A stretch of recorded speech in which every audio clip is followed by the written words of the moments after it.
Hey, what's going on, everybody? I'm Brian Daniels, and it is time for a new episode of A Bunch of Marks. And joining me are currently are two of my fellow Marks. One's going to be kind of running a little late, and that's fine. But to my right, here physically anyway, is my amazing wife, Raven. Hello. And here on Zoom with us is Josh Thundershaver. What's going on, Josh? Hello, Brian. What's going on, man? And I'm we got a super little. opinionated and ready to tell you about it. You got a lot of. I was saying earlier, we're pro wrestling fans. We got opinions, and we're going to talk about. Dude, I was We so do. excited. Like Mania wasn't even over with the other night, and I was like, babe, when are we gonna record this? When are we gonna talk about this? So we got a very special guest joining us in the studio. He is also a Mark as well. We got Mr. Rocko Jerome, and a pro wrestling fan. Has his own I would say comic graphic novel series called Ghost Agents that he is a writer for. Rocco, it's good to have you here, man. How you doing? Hey, thanks, man. Thanks. I'm the writer, producer of Ghost Agents. I work with Freya the Slayer on that as well. If you know who she is, Yep, anybody listening? OVW's own. Yeah. Oh, Mhm, that's mhm, correct. mhm. That's it. Check out ghostagents.net for that if you're curious. And if not, then don't. No pressure. There you go. Speaking of OVW, before we get into the WrestleMania card, last night, did you guys catch Linda Kay on Raw? Yes, I did see her. I swear that was On her. That Raw. was definitely Did, It her. was did we her. confirm it was her? That was It did. absolutely her. Nice. Yeah, Yeah. she was security. She was walking out Pat McAfee after he got choked out. So That whole thing makes me wonder, like, Hmm. who hangs out where, who knows who, how, Right. you know what I mean? Like, was she just around? yeah, I think she was just around. She was in Las Vegas for she had been there since at least the 13th or 14th, according to her Facebook page. So So I Mhm. like think she's she was backstage there at for a Raw, while. like she's back there, Yeah, like, Yeah. probably. I because think they she's could have done got security anybody to before. just be standing there. You know what I Right. mean? Mhm. I know, right?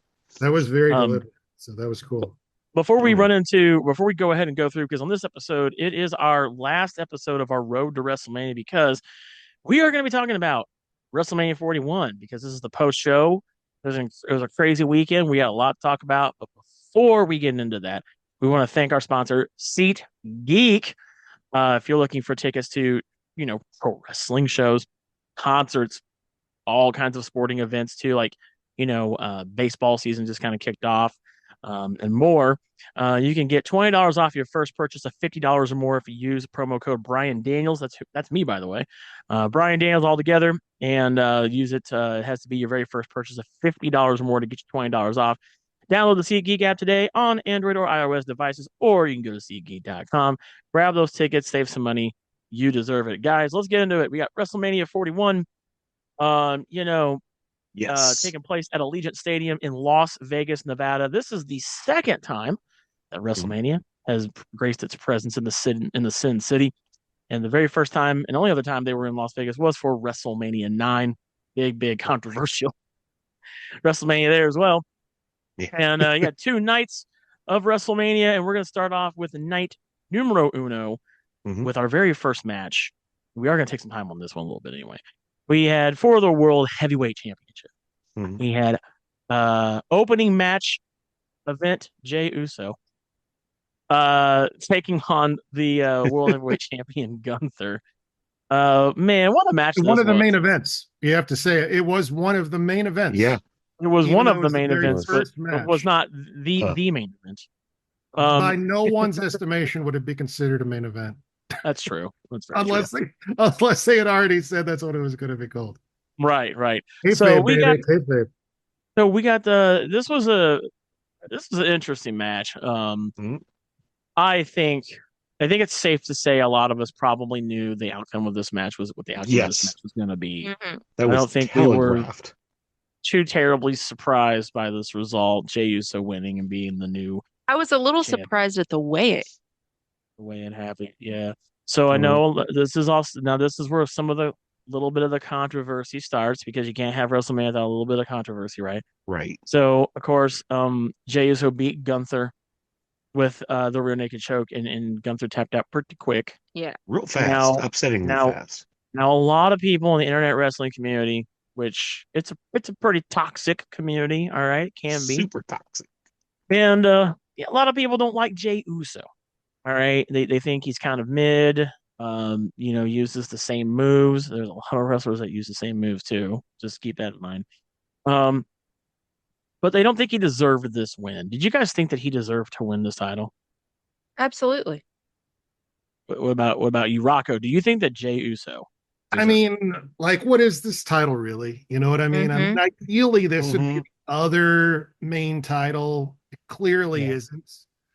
It's almost sort of like takes the place of what the Intercontinental title used to be.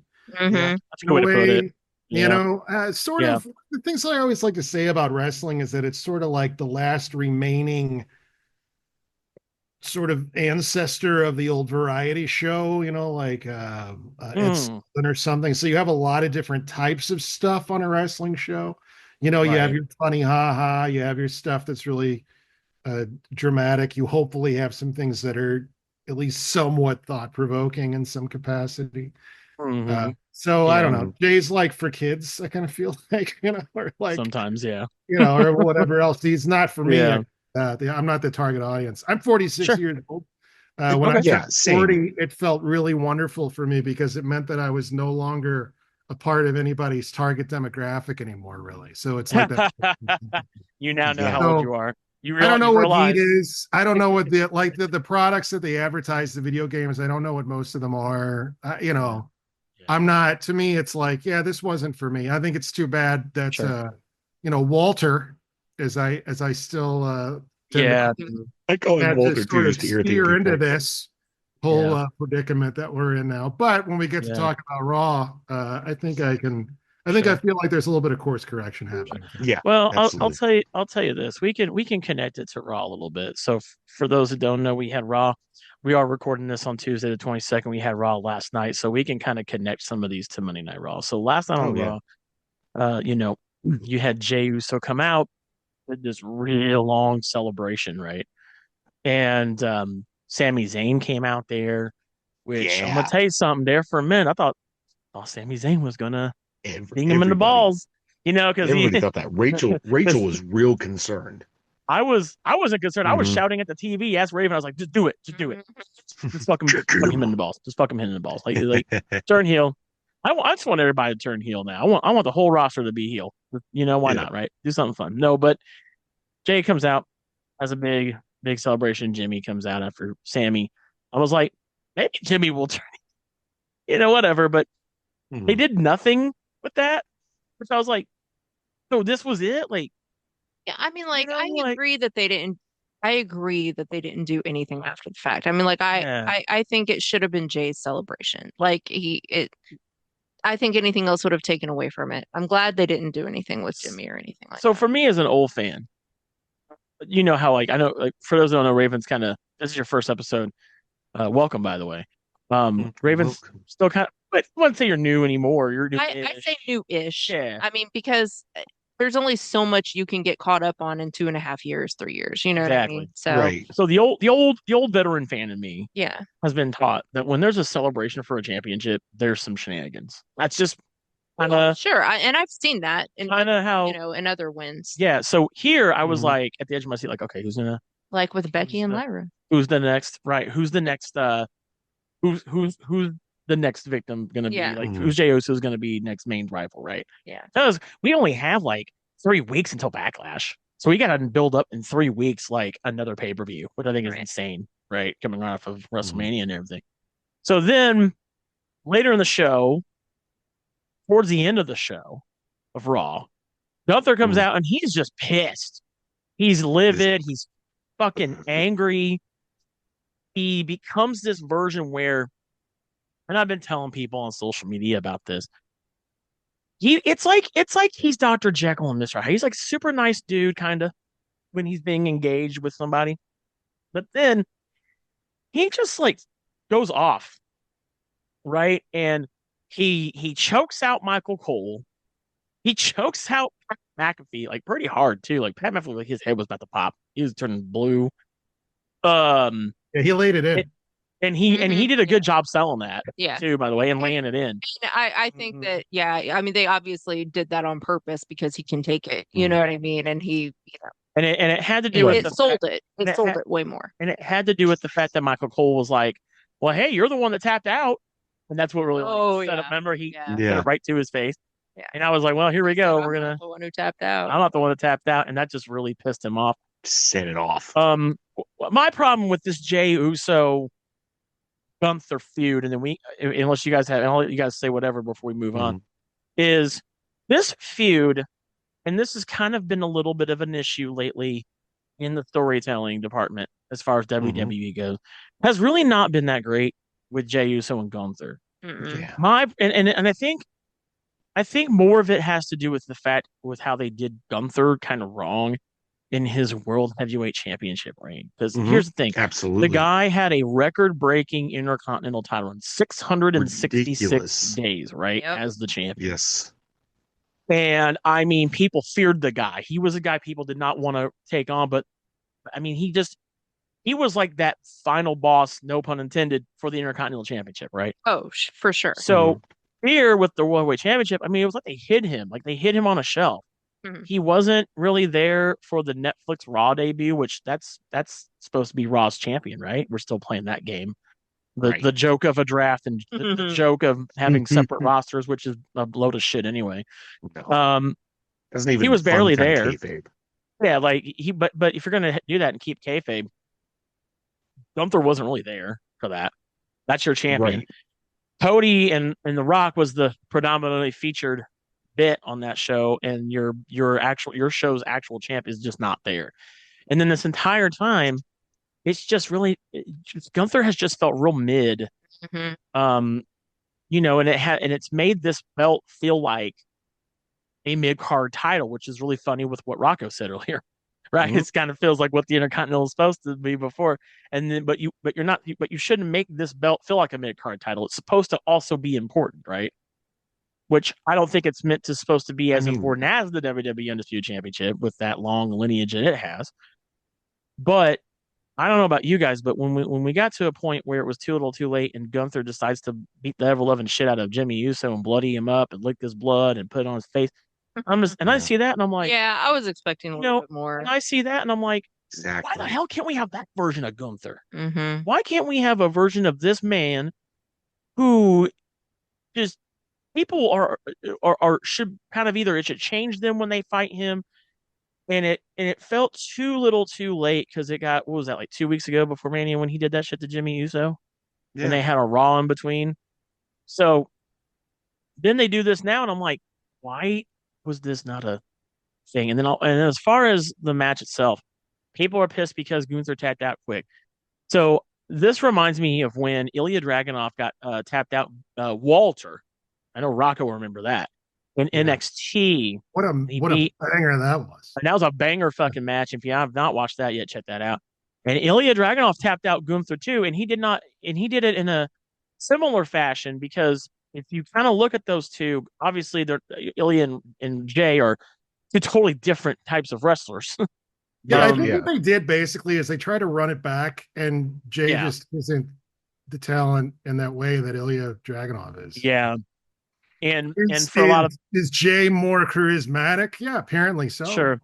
But Jay's not a technical wrestler. No. By it wasn't believable. No. And so for me it was for me in a big way, and what it always kind of makes me contemplate is that maybe wrestling in its truest form just doesn't belong in a massive arena like this as much as it belongs in sort of a beer-soaked hall someplace, right? Which now, granted, those NXT matches weren't quite that, but they were closer to Davis Arena than they were to whatever the thing is called in Vegas. Yeah. You know what I mean? It gave it its feel, yeah. And Walter, he's not as big a guy as they kind of as he was in Europe. Yep.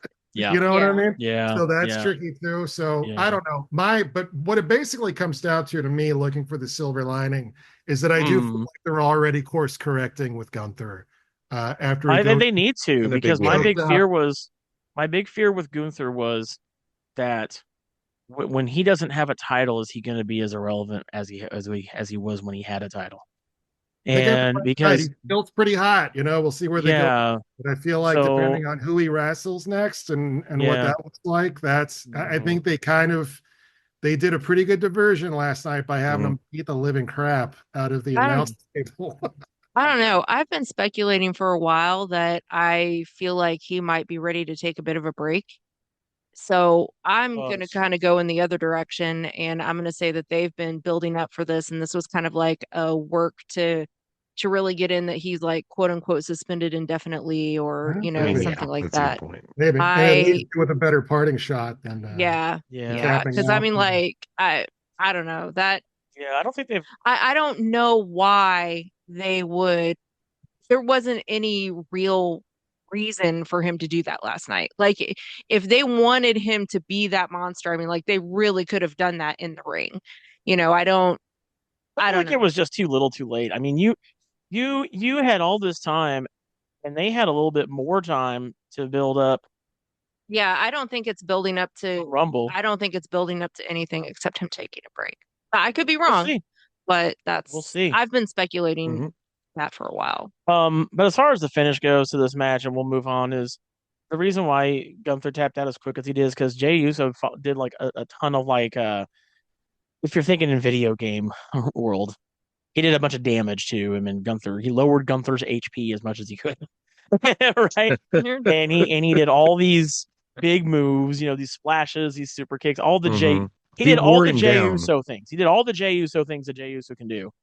And then he wore him down, he slapped it on, and Gunther tapped out as very, very quick.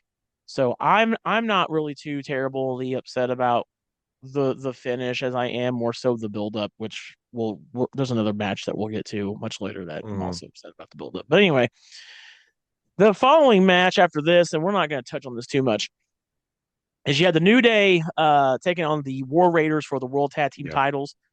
The New Day ended up winning, which I think some of us also kind of predicted that as well, kind of saw that kind of coming. I personally was kind of hoping maybe Big E would show up, but maybe Big E really is done with professional wrestling. Who knows at this point? He might be. I mean, he said he was. He said he was, but it's WWE. Anything can happen. Right. So this was a match that you know what? It was a match. I don't really have anything necessarily too terribly special to say. Did you guys have anything at all you want to add about this match? Not really. No. I mean, I can't even remember details of it. So I mean, the only thing I would say is that it was kind of forgettable. Okay. Yeah. All right, Rocko, you got any thoughts about this War Raiders New Day match? So I think that the thing that I thought was kind of remarkable about it is that you had a case where the heels were the much smaller guys. Yeah. Going up against behemoths. Yeah. And that's always kind of weird. It puts them at a disadvantage. I could see that. You know what I mean? Yeah. So it's like, these big ass dudes, and I like the War Raiders from, way back, man. NXT, I thought they were pretty great in those days. Oh, yeah. Yeah. Remember when they were called the Viking Experience? The Viking Experience, yes. Yeah, Viking Experience. That's a Vinceism if there ever was one. I also thought it was a bit funny that they came out wearing those. I guess they were like some sort of like video game outfits. It was Clash of Clans. Clash of Clans. That stuff just looked like it was made out of construction paper by some kids in a fifth grade. I think they were wearing foam. Might have been foam like outfits. It might have been foam. That has got to be. That was some cosplay looking shit. Yeah. Considering what those dudes are supposed to be, which in my mind, if they did it right, would be the new Road Warriors. Well, yes. Thank you. Those guys should have rode out on a chariot led by, dead horses or something like that. Oh, dude, yeah. Fuck yeah. Sick. Even Drew's entrance, I mean, I'm kind of jumping a little bit, but going to the whole Clash of Clans video games thing. No, I'm just thinking, I was wondering who decided on who was going to be doing that instead of like their own big entrance. You know what I mean? Who decided that they were going to do that? Marketing. I mean, I understand it's all a marketing thing, but Jesus Christ, you can hold the line someplace. Marketing shit. Right. When it gets to the point that you're dressing these guys up like this when they're supposed to be warriors. Mm-hmm. I'm hoping that now that New Day has the belts, which I feel they should have had a long time ago when they turn heel. Yes. But That's just me. They've kind of felt weird not having those titles while they're heel, and now they finally got them. I think they should have had them a long time ago. But let's go ahead and move on to the next match on the card, which this is a match just basically for revenge. Nothing really on the line. You had Jade Cargill versus Naomi. This is also probably a match I wanted to care about, but I couldn't care about it. I thought I would care about it. I hoped I would care. See, I like Jade Cargill, so I enjoyed it. I do too. I love Jade Cargill. Yeah. But yeah, no, you're right. There wasn't like a whole lot of depth to it. It was like, what happened? Oh, Naomi beat her up. Oh, okay. So what are we gonna do? Oh, Jade Cargill's gonna kick her ass. Yeah. Oh, is there any question about who's gonna win? Oh, heavens, no. No, I think this is another predictable match. I think this was a very predictable match. Rocco, what do you think about Jade Cargill? As far as the actual match, I mean, Jade is very limited despite being a charisma machine. Thank you. But her confidence is cool.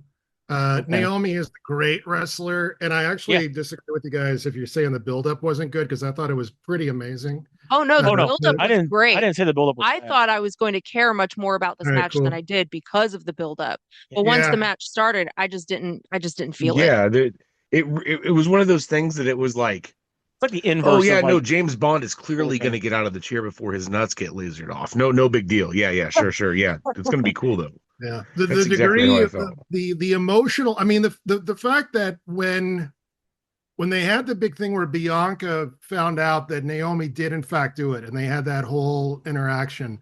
You know, we've seen that happen in wrestling a million times. It was me on the friends, but it felt so emotionally wrought, and the fact that there was crying involved, and it felt like it let them and be who they are in a way that you don't often see in wrestling. And it's like it didn't feel like a reality show or anything like that. It felt like like some true it felt personal and Greek drama in a way that I think what could have made it better, something that I often say in wrestling, and I hope that it's something that we eventually figure out in the way that wrestling works, is that when somebody turns heel, why do they need to immediately become not a good wrestler anymore?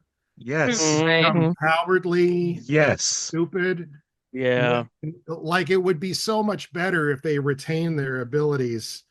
And I think it's kind of one of the last things that kind of holds wrestling back. Like, what if in that match, Naomi had outsmarted her and out wrestled her?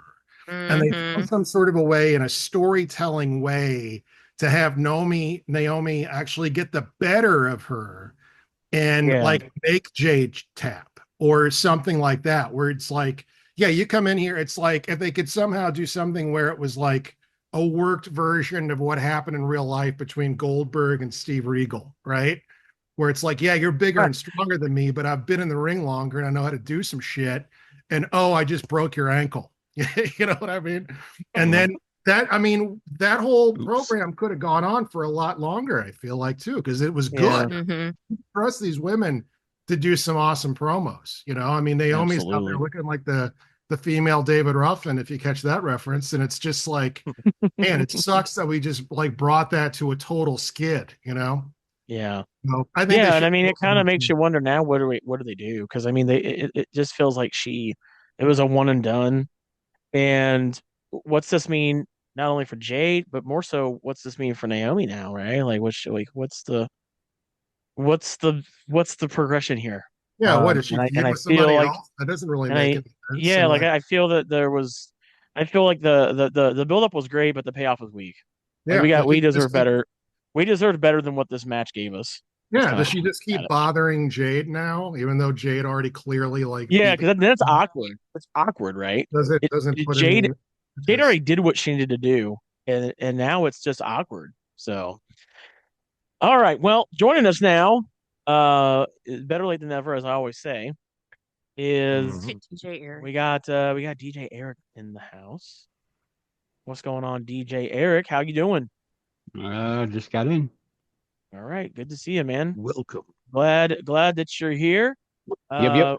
We already have went through 3 of the matches on Saturday night. We're going to get right into another match. It's a title match. This is for the United States Championship. We had Mr. LA Knight. Yeah. Yeah. There we go. Defending Yeah. his States Championship versus the Samoan Werewolf, Jacob Fatu. And I think some of us, I know some of us predicted this, right? I know I did anyway. I did, yeah. Jacob Fatu won. Mm-hmm. And I said it before and I'll say it again. Jacob Fatu is my spotlight superstar of the year for 2025. I am going to be paying attention to everything that this guy does the rest of the year. He is on my radar. He was on my radar already last year when he debuted. And even before then, when I'd seen what he was doing anyway in other promotions and stuff like that. Yeah. How are we feeling about Jacob Fatu winning this match and being for the very first time the United States champion? You know, anybody. I don't know. I was trying to think of a way to parody Jacob, the Fatu winning the championship to be the song Free Fallin', but basically what it comes down to is I agree with you. I'm so happy about this. Yeah, I know earlier in the year and a lot of last year I was talking about how I'm really wanting LA Knight to get his title shot and have like a really prolific run. I don't care with which title. Well, apparently that's not this one because I'm so excited that Jacob Fatu's coming in. He's finally getting his time to shine instead of just being show him pig, oink, and then hitting him real hard, And if he gets that reference, that was pretty, But like, it's one of those things where I'm glad that Jacob Fatu's actually going to do something other than just being a lackey, and it's for sure because like you were saying, Brian, I've watched him well before. He came in and I love you, Solo. So I know there's a lot more to him, and I'm super excited to see it happen. Yeah, for sure. I'm also thinking about a Bullet Club thing happening within WWE, but I'm not going to talk about that. Yeah, talk about. Eric, what do you think about Jacob Fatu winning this match? Mr. Eric, are you there? All right. Well, we'll move on to Rocko. Rocko, what do you think about Jacob Fatu winning this match? That was cool. I have a real hard time paying close attention to anything that's too related to the bloodline. Just doesn't really do much for me. So maybe the good news is the bloodline's dead. I hope so. I think that storyline's over. I think that arc I hope so. It's done. Evil bloodline kind of went nowhere. And it'll be interesting to see what he does. I'm also hopeful that they might do some sort of a Bullet Club reunion, some sort of a thing, if only to get my boy Finn Balor out of the drug that he's in. I like you. What would you say? Oh, I've said this very same thing a lot. I like you. We're friends now. Yeah, cool. I love Finn Balor. I think Finn Balor's thing is that he doesn't care about winning matches as much as I care if he wins matches. I think he has a healthy team player attitude, but it really is. I know we're jumping ahead a little bit talking about this, but since we mentioned the Bullet Club thing, I wore my This Is Real Finn Balor shirt that they put on sale the night that he went back to NXT and kicked Johnny Gargano in the forehead. Man, yes. Kicking off what was, I think, one of his best runs, if not his best run, definitely in WWE during the COVID era of NXT when it was up against AEW. And I was telling my buddies, basically, this is what it feels like to be the fan of a sports team that just never wins, and you just wear the shirt the last time they were kind of relevant in a way, And that's actually a good way to put it. You just keep hoping that the booking will turn around. So much. Maybe he got that first Universal title, and then they've been just kind of crapping on him ever since.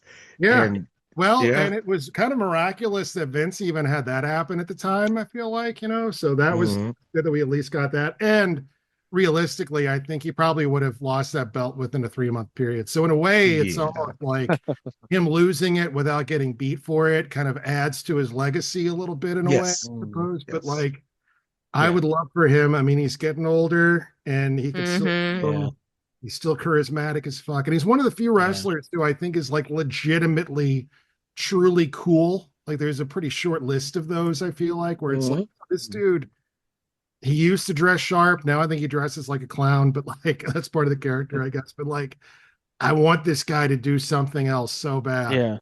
Yeah. So yeah, Eric, are you still here? Are you good? Can you hear me? Yeah, we can hear you now. What did you think about Jacob Fatu beating LA Knight for the championship? I like LA Knight, but it's time for Jacob Fatu to get away from the "I love you" solo. Yeah, no shit. To be the best thing about Jacob on Saturday, his mask. The fact that it was made by the same guy that made the Fiend's mask. Like that that got me. That's sweet. I was just like, fuck yeah. Cool. I was like, but and here's my thing: is Jacob going to take that belt to new heights, like when Roman held that belt? Because Roman and Jacob, the only two Anoa'i family members who've held that belt. Oh, the U.S. title. Yeah, nice.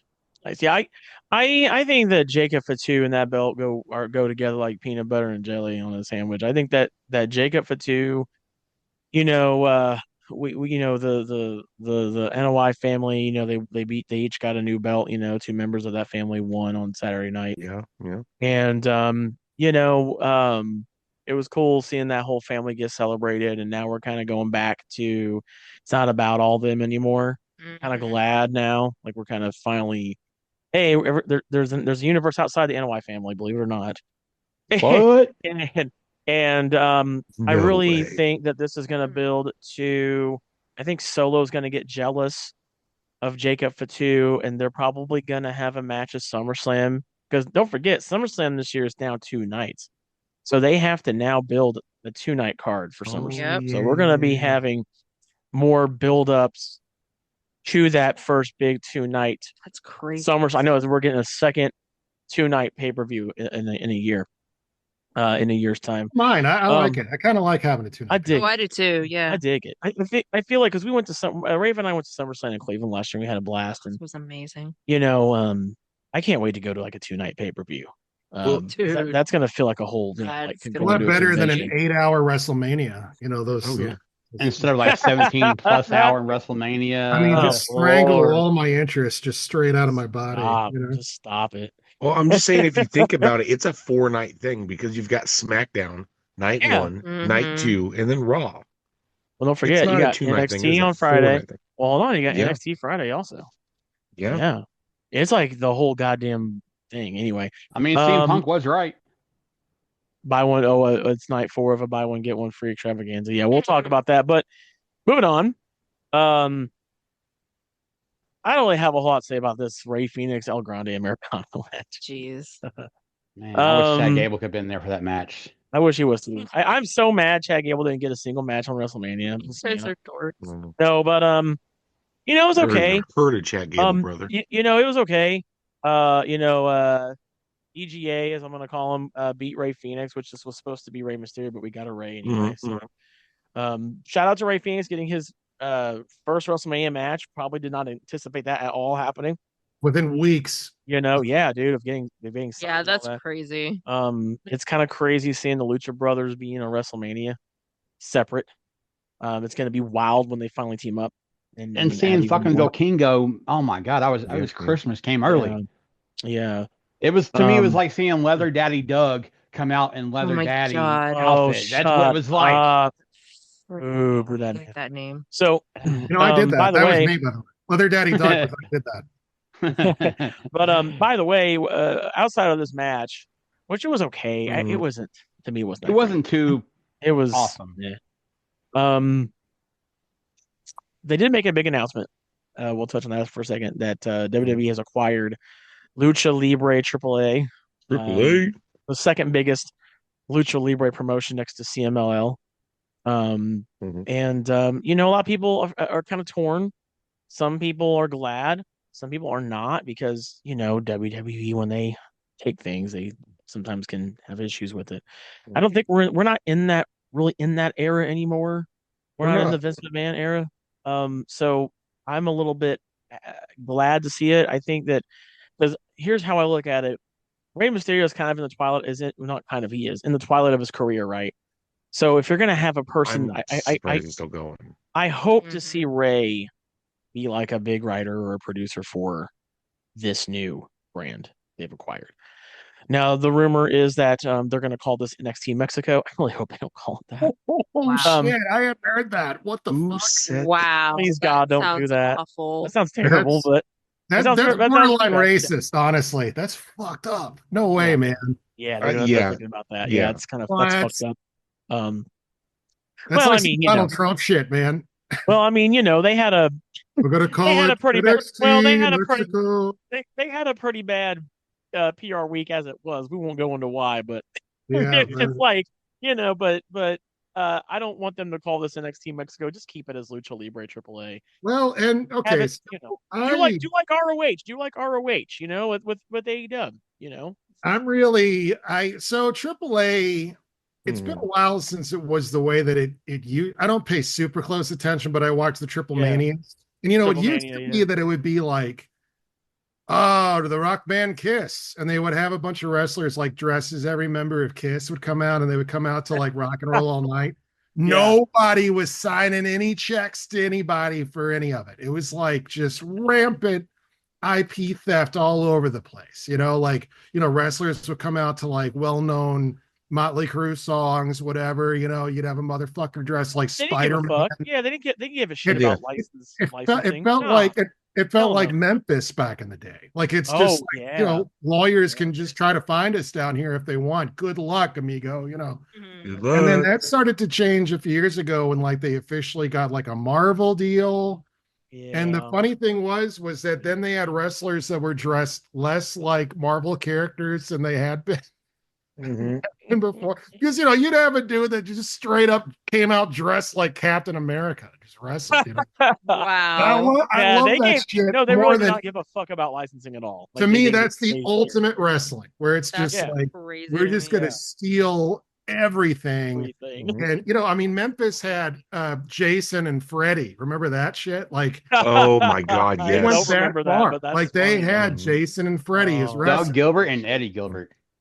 And it's like, who cares? Like, what difference does it make? The kids can't tell the difference, whatever, and that spirit is already kind of gone. So that means that Triple Mania has kind of been less interesting to me since then, in a way. But like, I don't know, man. Do you think it's going to be even more watered down now that they've been purchased by WWE? I just don't know if Mexico will let them. You know what I mean? Like. I mean, do they have? I mean, they kind of don't have to. They kind of did let them. They bought them.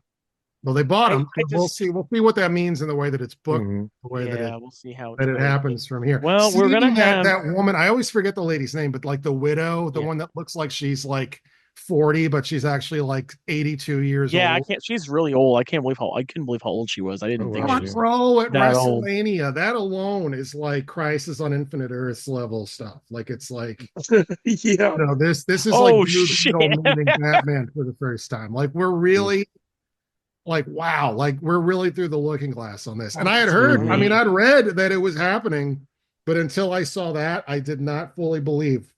Well. We are going to be getting the first pay-per-view from what's going to be called Worlds Collide, which didn't they already have an event called they had an event, right, called They do, but that's like their Crisis though. They do that like they did that when it was TNA and NXT. So now they are labeling this as a AAA Lucha Libre Worldwide / NXT event. At least for now, so they haven't changed to like NXT Mexico, which sounds absolutely stupid. I don't think that's going to be. They do that. I'm going to be so angry. That's going to sour the grapes for me on. Yeah, I don't think so. I hope not, but that is going to emanate from Los Angeles, California, Saturday, June 7th, 11:30 a.m. Pacific time, which also happens to be the exact same day and place as Money in the Bank. So that's going to be a full fucking day of pro wrestling. So they're going to do it in the morning again. They're doing it in the morning, 11:30 a.m. I don't love that. It's weird. It is weird watching like stuff early. Let's go ahead and watch that much wrestling in one day, and I love NXT pay-per-view. Sorry, that's all I got. We're gonna go ahead and get into. We got 2 matches left for Saturday, then we'll get right into Sunday.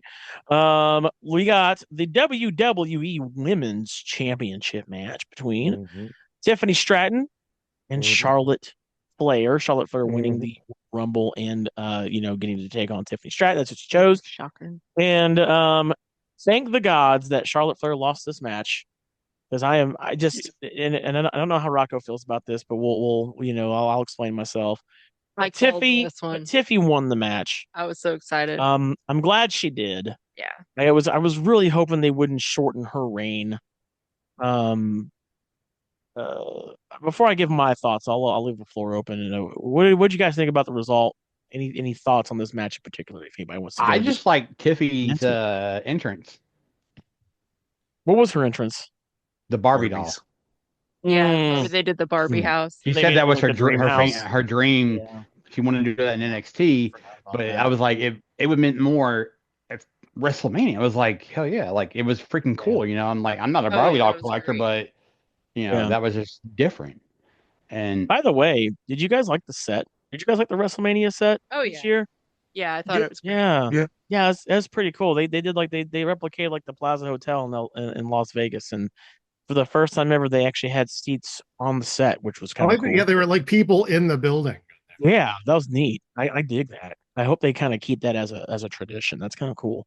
They should do like the Olympics and just like build a city and just leave it there after. like a wrestler village, village. Yeah. Like just leave it after, WrestleMania like village. One in Spain or wherever is still there, So. Yeah, Tiffy had a cool entrance. Are you glad that she won? Anybody here glad she won the match? I'm glad because I'm tired of seeing the belt on Charlotte Flair. Yes, I was just more glad that Charlotte lost.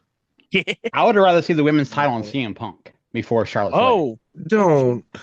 So I was glad that Tiffy won, not only because I don't like Charlotte, but because I love Tiffy. I genuinely wanted Tiffany to win. I was really happy about that. Rocco, what are your thoughts on this match? All right, I love Charlotte. I think she's great, but I think Tiffany was the right one to win the match. I knew you felt that way. Yeah, well, we can talk about it. We can talk about it. I got to take on Charlotte. Talk about it. I bet you've never heard before, and that nobody else that I've ever talked to has. Do it. Lay it on us. So the thing about Charlotte that I find really compelling is that her character is who she is in real life turned up. Now, that's not unusual. That's what they always say is the best way to get to a great character. The thing about Charlotte is that she didn't want to be a wrestler in the first place because of who her father is and all the baggage that comes with that leads to who is going to be an extremely damaged person no matter what, which is what she is. Oh, yeah, I definitely agree with that. Well, that's the absolute truth. So here she is. She's Ashley. She doesn't want to be a wrestler. She doesn't want to be like her dad. It's the last thing that she's interested in. But she loves and idolizes her brother, who loves and idolizes their father, which ultimately leads him down a bad path, which ends up with his death. And the only way that Ashley can think of to honor her brother, not her father, is to become Charlotte Flair. Now that is golden. That is as That's good an interesting take. That's as good as her parents were shot dead in an alley, so she devoted her life to fighting crime. That is an origin story that is so juicy and so rife with real, genuine emotion. That's a new one. I've not heard that one at all. Right on the cusp of who she is at all times. Okay. I find her extremely compelling already because of that. Now, on top of that, she's a physical specimen, and she's incredibly good in the ring, whether you like her or not. Now, maybe she's not as she used to be. Maybe she's not as good as she used to be, but I defy any of you guys to tell me that she is not athletically competitive or strong in the ring, especially in her height. I'm gonna totally yuck your yum, and you're gonna hate me for it, and I don't care. Here's what's going on with this. I like to look at things in a broader scope. I know you do too. When we're looking at the women's division in a broad scope, Charlotte Flair, to me,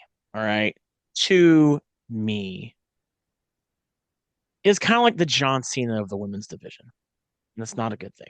Yes, no, that's exactly why. For me, it's I am one of those people in pro wrestling. I don't like singing the same song and dance all the time. I just don't, especially from a person.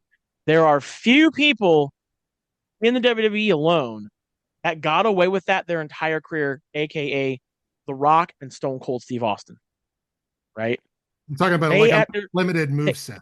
They at their core, for sure. But they at their core were the same thing, and they were able to hit the marks, and they got away with it their whole career, right? Charlotte Flair, on the other hand, I don't feel like for me and a lot. I think this is for a lot of people. I don't think a lot of people are so much concerned about her in-ring ability as they are her as who she is. What I want, what I would hope, what I wanted for her to come back because we knew she was coming back, right? They teased it, right? And I saw the dark and stuff. They like she had some darker attire on. I was like, okay, lean into being a heel. Lean into being a heel.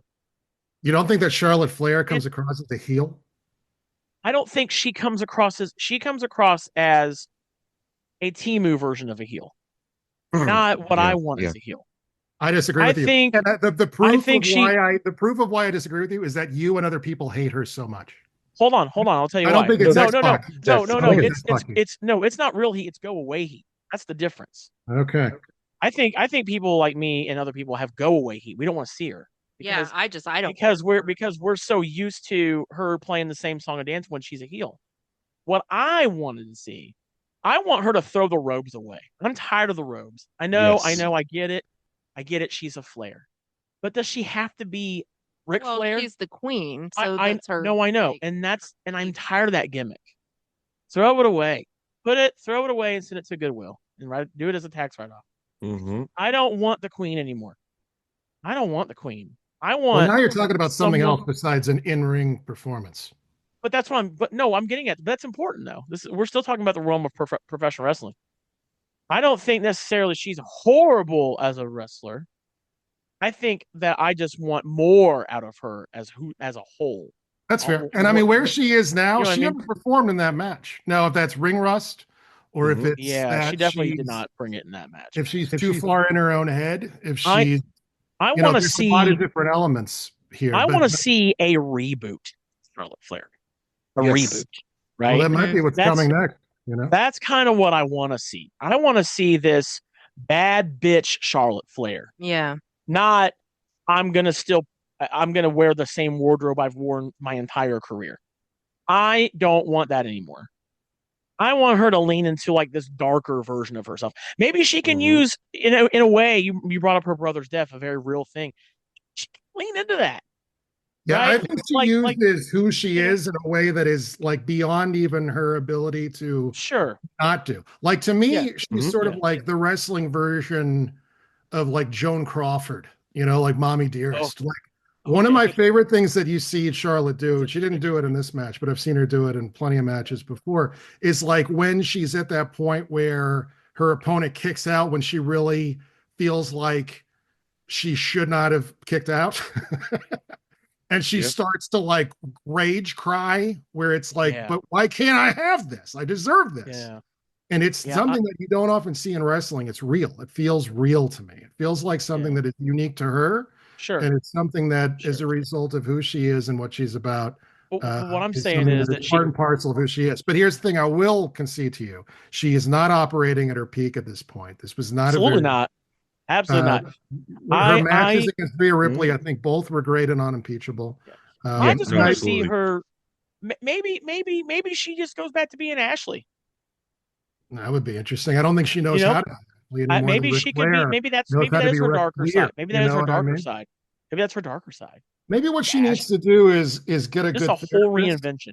Maybe she needs to get a good therapist and go to some sort of a resort for a while, so she doesn't.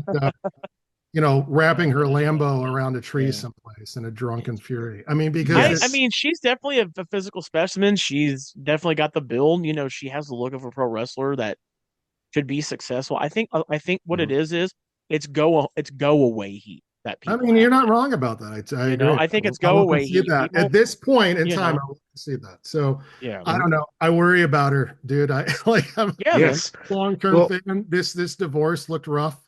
It's like I forgot. Yeah, she divorced Andrade and all that too. Yeah, I mean, it's kind of suck. But in your darkest times is when you can use that for other things, right? Yeah, to entertain us to her detriment. Sure, she could do that. Yeah, I think that she could very well become something more than what we've seen from her at this point. Okay. But I think she's been great for a long time. And even if you don't want to give her the credit, her whole class of women changed the way that Americans think of women.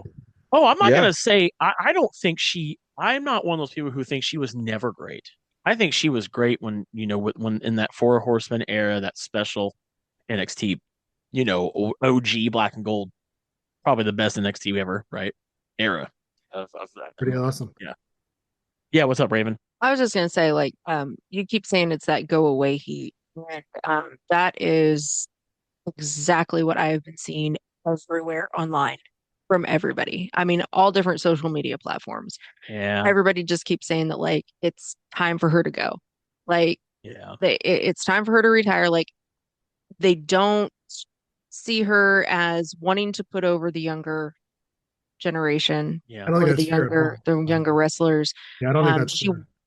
she wants to hold on to her image and her persona and who she is and her legacy or whatever so much that she's not actually allowing it to be a legacy of her own because she's just holding on to it so tightly that it's almost like slipping from her grasp instead of like her just willingly, letting it go, if that makes sense. I mean, Yeah, that's kind of how that perception is definitely real, and I've that's read kind of how I see it. I just don't think it's fair. She put over Rhea Ripley. She put over Becky Lynch. Yeah, she has put over people. I have to give her. In the last couple of years, she's mainly put people over. Yeah, she's been putting people over. I have to give her some credit for that. And I think that when it comes to the internet, I take what the internet says with a grain of salt a lot of times. For sure. People online are different than they are. You said it yourself. It's very toxic. People say. Yeah, I mean, like for me, it's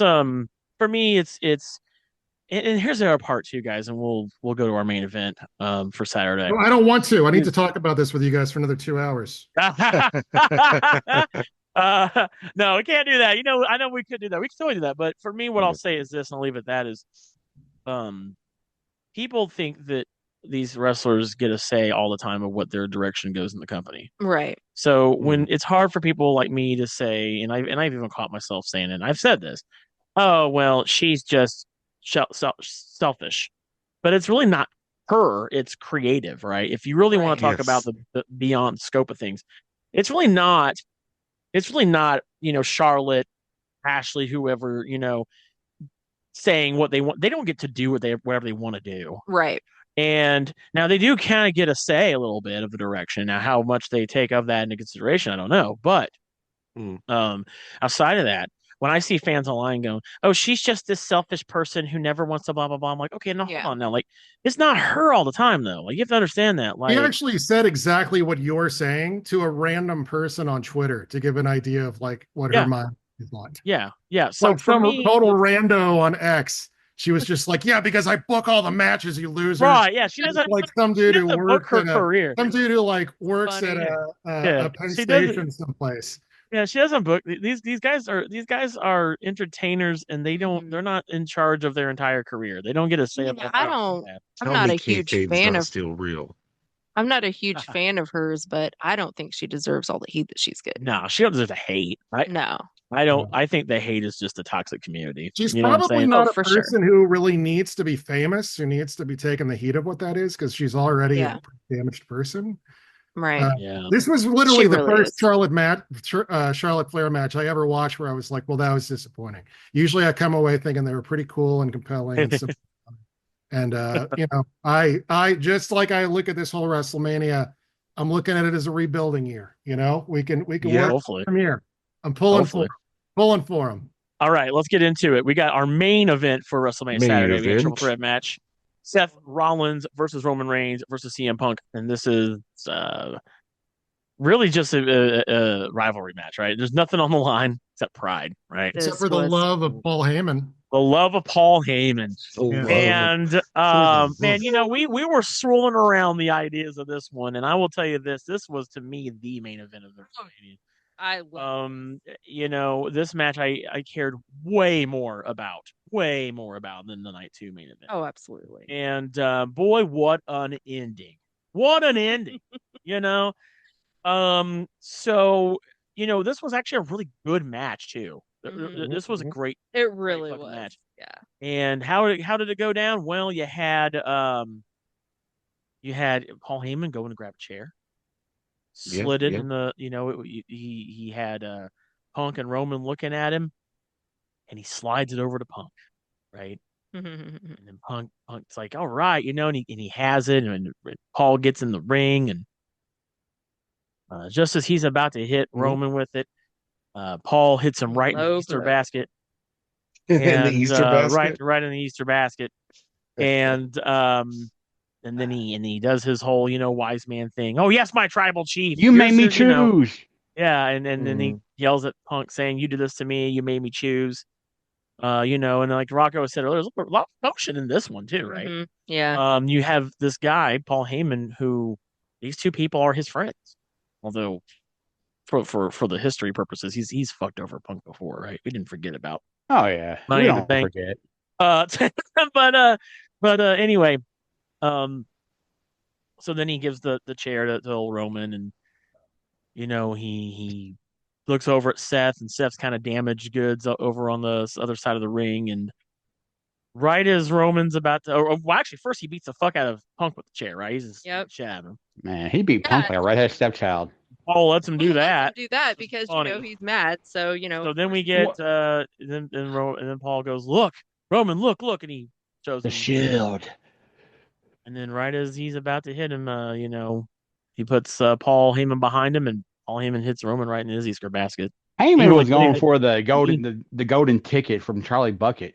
I know, and he digs in there, which is kind of funny too. He kind of digged into his that was weird. He was reaching for an egg there too. He was going for an egg, bro. And then he lo and behold, Seth holds his hand out and he gives the chair to Seth Rollins. Let me be the first one to speak on this. Yes. When we were doing our predictions, I remember a certain DJ was mentioning something about this, about Heyman going with Seth Rollins, and a couple of Marks said that I was just out of this world crazy, because I like always. No, we kind of agreed with you. No, because Brian said this on Mike and Tappy's podcast too. So yeah. I mean, it's like I like to think outside the box, because that's the thing. I don't watch wrestling like I used to. I was like, he's been with Heyman. Heyman's been with Roman more than once. Roman's beat up Heyman more than once. Punk whooped that ass back in 2013.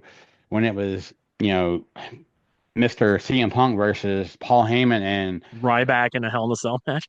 Well, not just that. It was also the Michael McGillicuddy, a.k.a. Joe Henning, a.k.a. Curtis Axel, a.k.a. something, whatever else he goes by. He still hasn't been eliminated from the Royal Rumble. And I was just like, he's never really been with Seth. Yeah. And I was just like, I bet you they're going to start a group.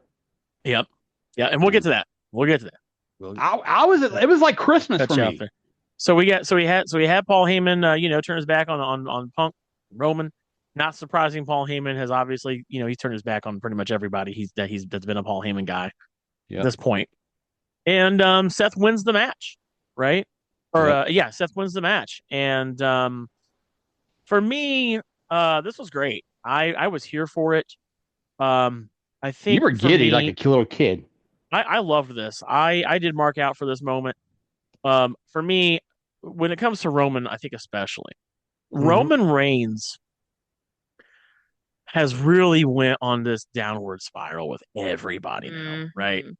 He had this kick-ass fucking stable, of guys, the bloodline, all had they had the whole world in the palm of their hand, the championships, everything, right? And he had that for 4 years. Yep. But Cody Rhodes said it right. And now he has quite literally lost everything. And that's what Cody Rhodes said. And so now, the story now from here, and we'll talk about Raw in a second, because this is a big connection to Monday Night Raw last night, is where does Roman go from here? Well, of course, he's going to get his revenge on Paul. He's going to definitely get his revenge on Seth. What does CM Punk go from here? He's definitely going to be getting his revenge on Paul Heyman, and he's going to go after Seth. Makes you kind of wonder if Roman and Punk are going to kind of maybe be a team. Don't know yet. That's scary to say that. That's a very interesting thing because they teamed up for War Games, so they teamed up for War. That was a whole different scenario. But I mean, right, I'm talking more about not out of the realm of possibility. Well, I'm talking more about when they were the Shield because they were Punk's Shield. Yeah, that's how they started. So who knows? Yeah. Monday Let's Night ask Raw. Josh. Though, I'm sorry. Let's ask Josh. The CM Punk #1 fan about what he thought about that match. Oh yeah, what did you think about this match, Josh? It was exactly what I said. Becky's husband was going to win. Old man Punk is going to fall down and get hurt. Roman Reigns is going to get his angle so he can be angry at people for the next year or so. There's two things I liked about that match that wasn't even about the match. It was about CM Punk's gear, paying homage to OVW, the original OVW colors. Yeah, that was cool. I like that whole homage, that whole trailer. And then here, This Fire Burns, and hearing the Louisville legend voice himself, Dean Hill. Dean Hill. They showed OVW, which was cool. Like, Rocko, you've been around OVW for a minute. That was one of those moments where I was like, am I dreaming right now? Yeah, this is wild. Are they actually giving this much time attention and space to OVW? Which makes me wonder, honestly, if they're not going to buy OVW by the end of the year. Oh man, that'd be crazy. Please buy OVW. OVW was sold. Dude. Man, OVW's been sold more times. OVW was sold to somebody who could probably be bought and sold any day of the week by WWE. I was going to say they've been sold how long since we've moved down here now? Some British company. WWE could buy all of England if they wanted to get something. So basically, for what I was told by someone who used to be in the ends of OVW, they said OVW has been bought and sold at least 7 times. Yeah, that's not good. But let's kind of focus it back here. I think it'd be kind of cool if they did get bought because Punk's there. He always brings up Shepherdsville Road. Anything can happen. He does. He's been bringing up Kentucky a lot. He's been bringing up OVW a lot. The address always blows my mind when he actually. I know. I love it. Like, I know that place. Cody Rhodes has been bringing it up too, by the way. Not the only person. I buy my pretzels there. That's it. Yeah. I love the pizza. That's what I'm there for. No, anyway. I've never had it. I like pizza's pretty good. Yeah, Josh, what did you think about this result, man? Like, are you happy? Are you satisfied with this result? Are you satisfied? Super indifferent. Ooh. Yeah, I just really didn't care about this one, just specifically because of how I feel about these 3 particular wrestlers. Okay. Okay. I'm like, yeah. Again, we're going back to the old well again. And like I said, it was going to be Becky's husband, so I at least predicted it right. And what I was more happy about wasn't here; it was on Raw. So when we get to that, I do have more to say on it. But Rocko, what did you think about? Oh yeah, go for it. Honestly, for a main event, that's when I was like, okay, well, I'm gonna start cleaning up the party then. Wow. Damn, Josh. Damn, okay. He was personally not happy about these 3 men being in the same match. He's a party pooper. Rocko, what'd you think about this match, man, and the result we got? I mean, I'm glad Josh went that hard on it because I thought I was going to have to be the one that was bringing the indifference. I just don't particularly like any of these guys, and I don't like especially this version of Seth Rollins. But I will say that I also something I thought about a lot during this too is it's something I particularly don't like. And it's why I didn't like the Bloodline or most Bloodline anything, was that I don't like these overbooked matches with a lot of men like arguing over who gets to be whose friend during the middle of a match. I really, that was some kindergarten shit. You're right. Paul Heyman's the MacGuffin of this entire angle, right? Yeah, he's the coolest. He's the object. Who gets to be friends with this cherub of a 55, 60-year-old, fat man, and it's just really, I don't know, that doesn't work for me either. But I will. We're gonna do Paul Heyman on a pole match next. Yeah, that's no. Just go ahead and dress him up like a little baby angel, and let him. Let's go full homoerotic with this. Why don't we? While we're let's like Seth could just like tap into like some Tom of Finland stuff. Leather Daddy Dog could get involved.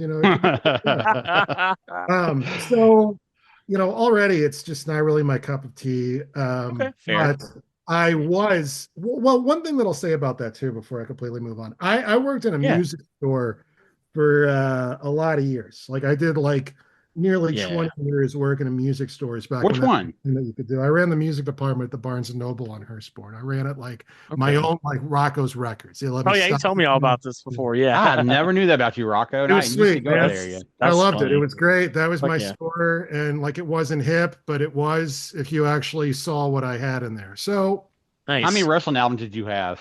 I don't know. Probably not that. It wasn't really a hot topic there. But one of the things that I learned doing that is that you go into a store like that, and you might be like Jack Black in High Fidelity when you start, and you have all these strong ass opinions about what sucks and what's good and whatever.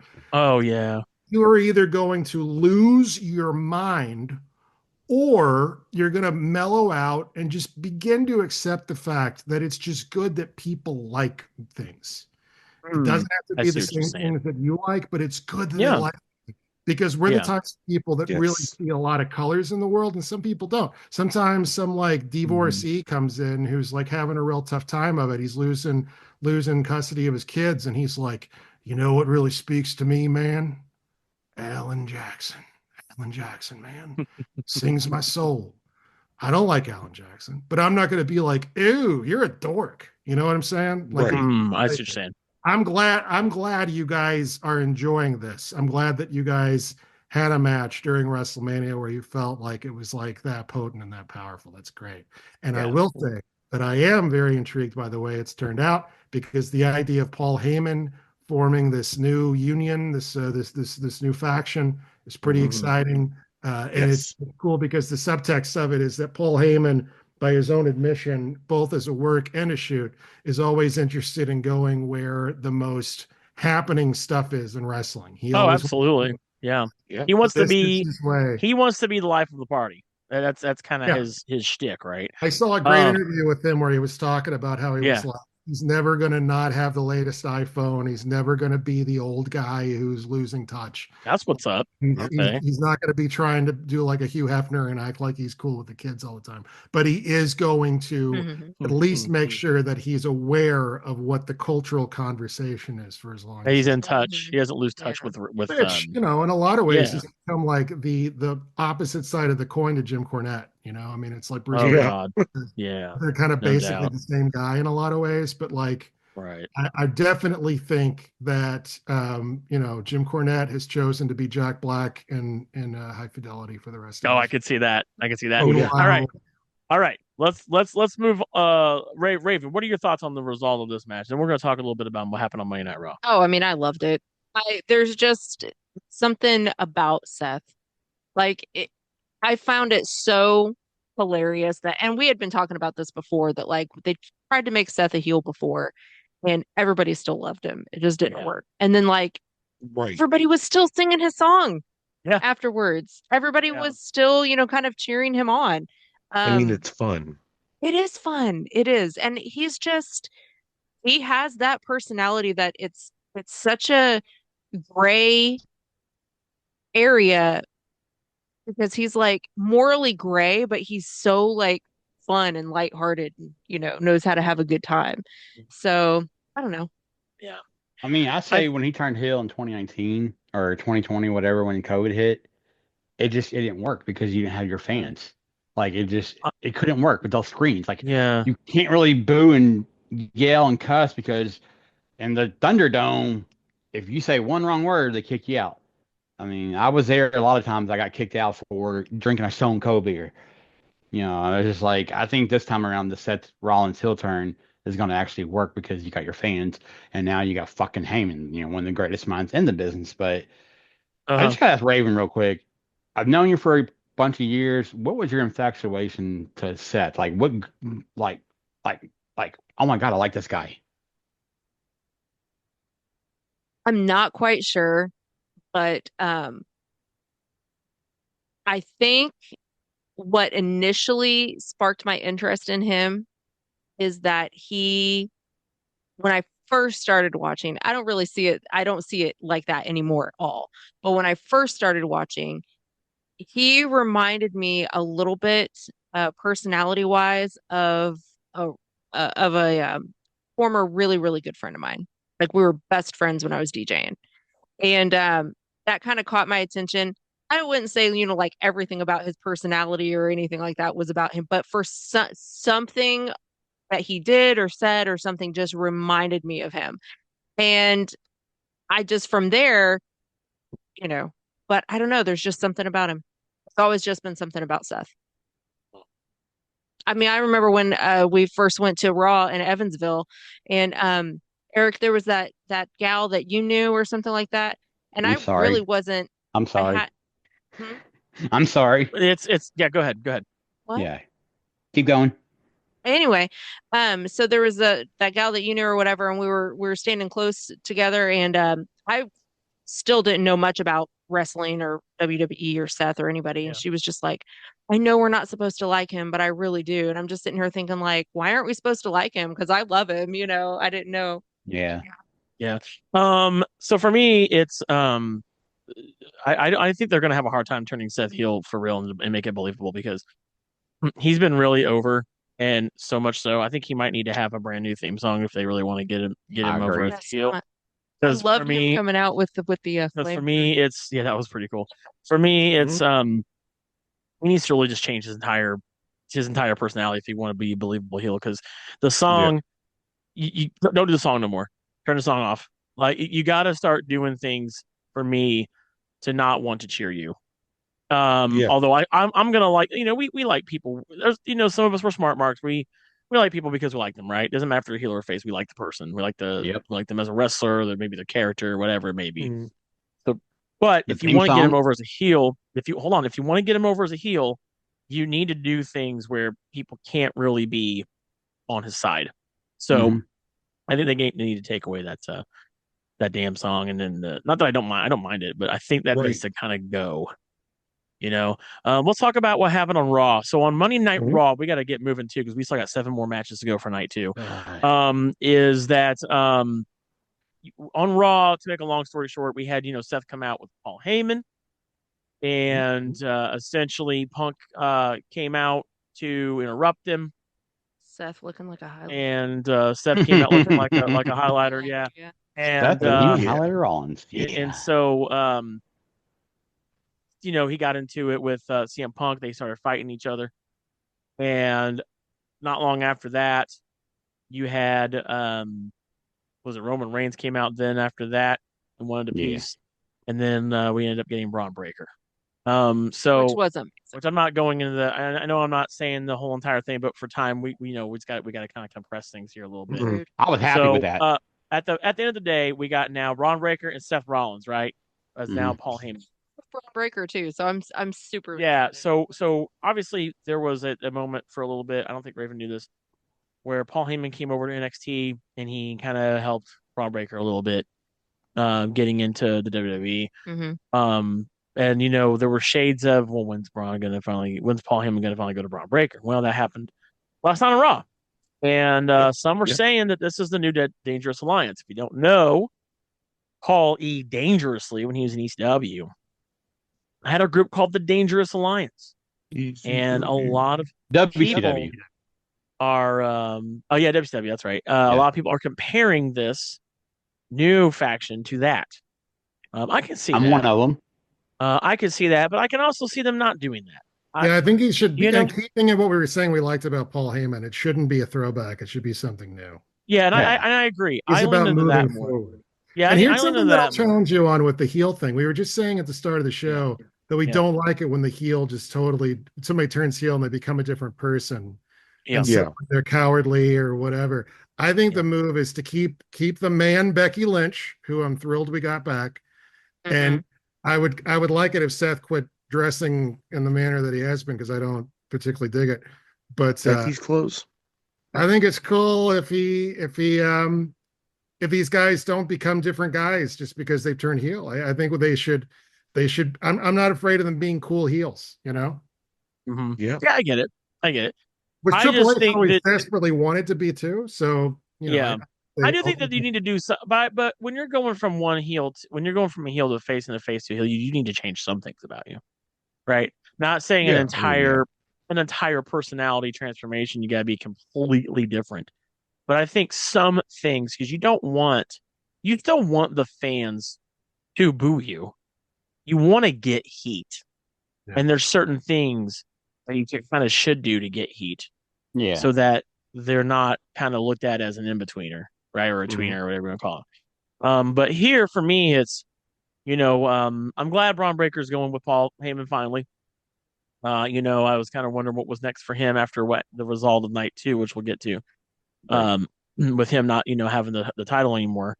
But it's going to be interesting to see how this team now of Seth Rollins and Braun Breaker with Paul Heyman now, because we're seeing something we've not seen in WWE, which is Paul Heyman have 2 guys at the same time, right? 2 Paul Heyman people. Do you guys finally he gets 2 at the same time? Right, but let me Rocko. Hey, it's not me. It's them booking these homoerotic. I love you, Rocko. That's why I love you. Let me throw something in there. How would you guys feel if we had a Paul Heyman gal thrown into this? Becky Lynch. Yeah, Becky's too easy. Nah. Becky's too easy. Yeah. Becky's. I think it's going to be Becky. I say it's going to be Becky too, because it wouldn't make sense. Why would you want somebody else? I mean, you don't need Paige, who is Becky just turned heel. So. Yeah. Becky did just turn heel. That's true. I mean, I think Becky's the obvious choice, right? Who else would you put in the group besides, if you say Becky, Seth, and Braun? Who else would you? What other 2 members or 3 members would you add? I don't know. I've got a good one. Brian Pillman Jr., aka Alexis King. Boo! No, he's not even. Heel. He is a good heel, but he wouldn't fit at all in this. That'd be the most random out of. Well, I mean that's where Larry Zbyszko was in the group back in the day. I think Braun was kind of random too, and I don't mean it in a bad way. I saw somebody comment that it felt like a something that would happen in like 2K storyline mode, or just the AI just throws exactly where that would happen. And all what if you put Charlotte Flair in this group? No, I actually thought about that. Maybe you do that. Maybe that's her. Maybe that is her change of course. Okay, Josh, you're my favorite now. Brian's lost that spot. Maybe you course with her correct course on her with what about Rhea? Nah, Rhea. I don't see Rhea turning. I just because Rhea's a good babyface, but I also love her as a heel. Could do Bianca Belair. Yeah, there is Naomi. Naomi has nothing going on right now. She's a heel. I don't know, but I don't know. Maybe you do. Maybe you don't. Maybe they don't need another person. Maybe you just keep it as Seth and Braun. We know not everything has to turn into a big faction, right?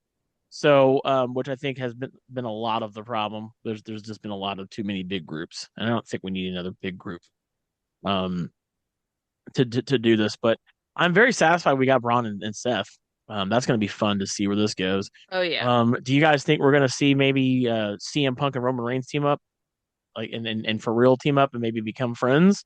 I think they're both taking time off. Honestly, you think they're both taking time off? I think this might be the last time we see them for a while. I disagree. That might just be my wishful thinking, honestly. Yeah, I mean, Roman doesn't need time off though. Roman gets that whenever he wants, right? Roman kind of gets that. He's got to go home and polish his teeth. Right. That was. I didn't realize that was the talk of the town. His teeth were like blinding white, like whiter than I have seen them or remembered seeing them. I could see my reflection on the TV. It was insane. I was like, Roman's teeth is trending. What the hell universe are we in? I'm very interested to see where this goes from here. I think these next few weeks with this storyline are going to be fun. I'm thinking that Becky Lynch doesn't have anything going on right now. We're going to get to that next. Let's talk about night 2. But what do you guys think of overall night 1? Overall, was it good? Did you guys like night 1?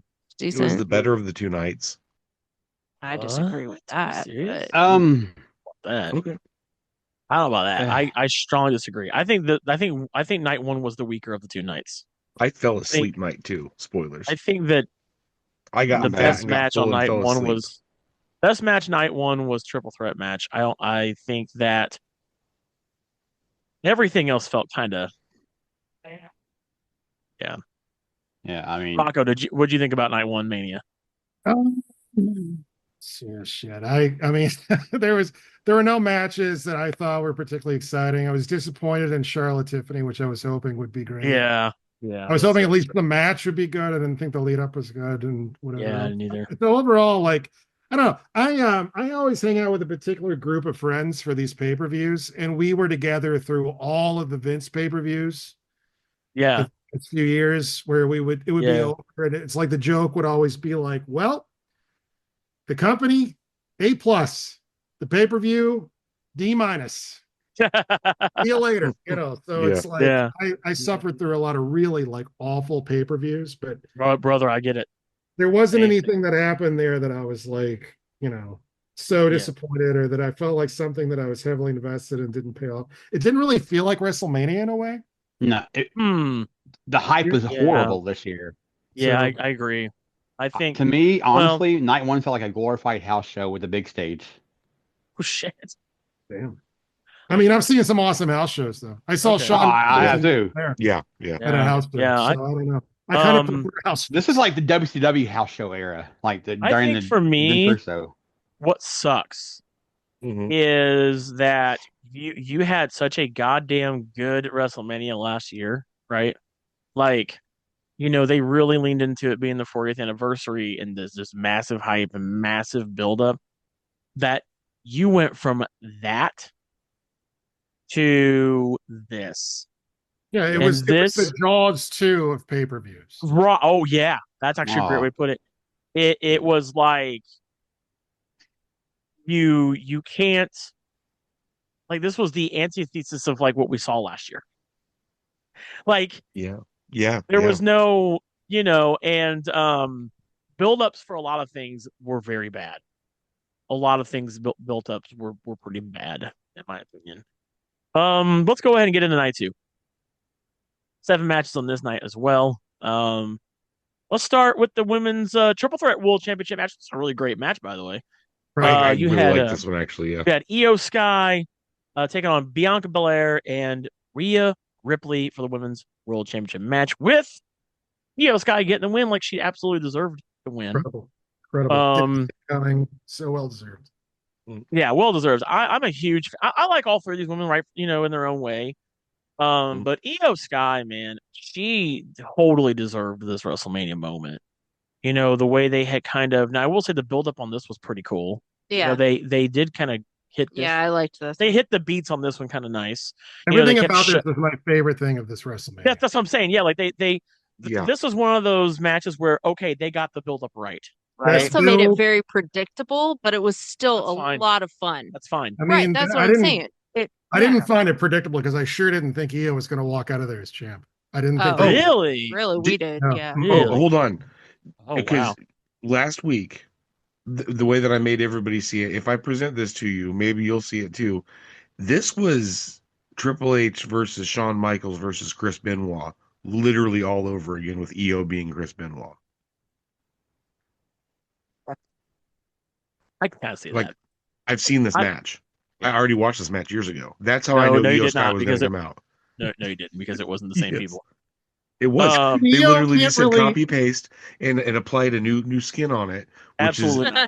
Absolutely. I don't know about that. I mean, the trouble with an Io is that she can't really cut an effective promo because of the language barrier, which in the old days would have definitely prevented her from being where she is in Vince's WWE. And even just like it's a real hurdle to come over or to get over that in any kind of a wrestling business. And I think it just shows that we're kind of in a new world where we're willing to let her come out and cut a choppy promo. Fans still are with her. They're still in the ride. They're happy about it. They cheer. Absolutely. I don't think we've ever seen anything quite like this before. It didn't feel like a WWE match. The pace was incredibly fast. I feel like all 3 of them are very talented, but I feel like Io really brought up the work rate for both of those women. Absolutely. I would love to know who produced it and who the agent was, because I suspect Sean But I mean, some of the selling that you had was just off the charts, fast paced. This is the wrestling I love in 2024. Like this is the 20. What year is it? 25. This is what I like to see. I love women's wrestling. This was absolutely a huge step forward to move away from the WWE house style in a WrestleMania like this. I think is a really big deal, and I hope that this sticks. And I hope so too. At least they try something with the women. You know, the WrestleMania years ago when we had Charlotte and Becky and Ronda in the main event, all of that I felt like happened because Vince didn't care about women's wrestling. So women's wrestling at WWE got to be good without him worrying about it, right? Yeah. And fucking it up.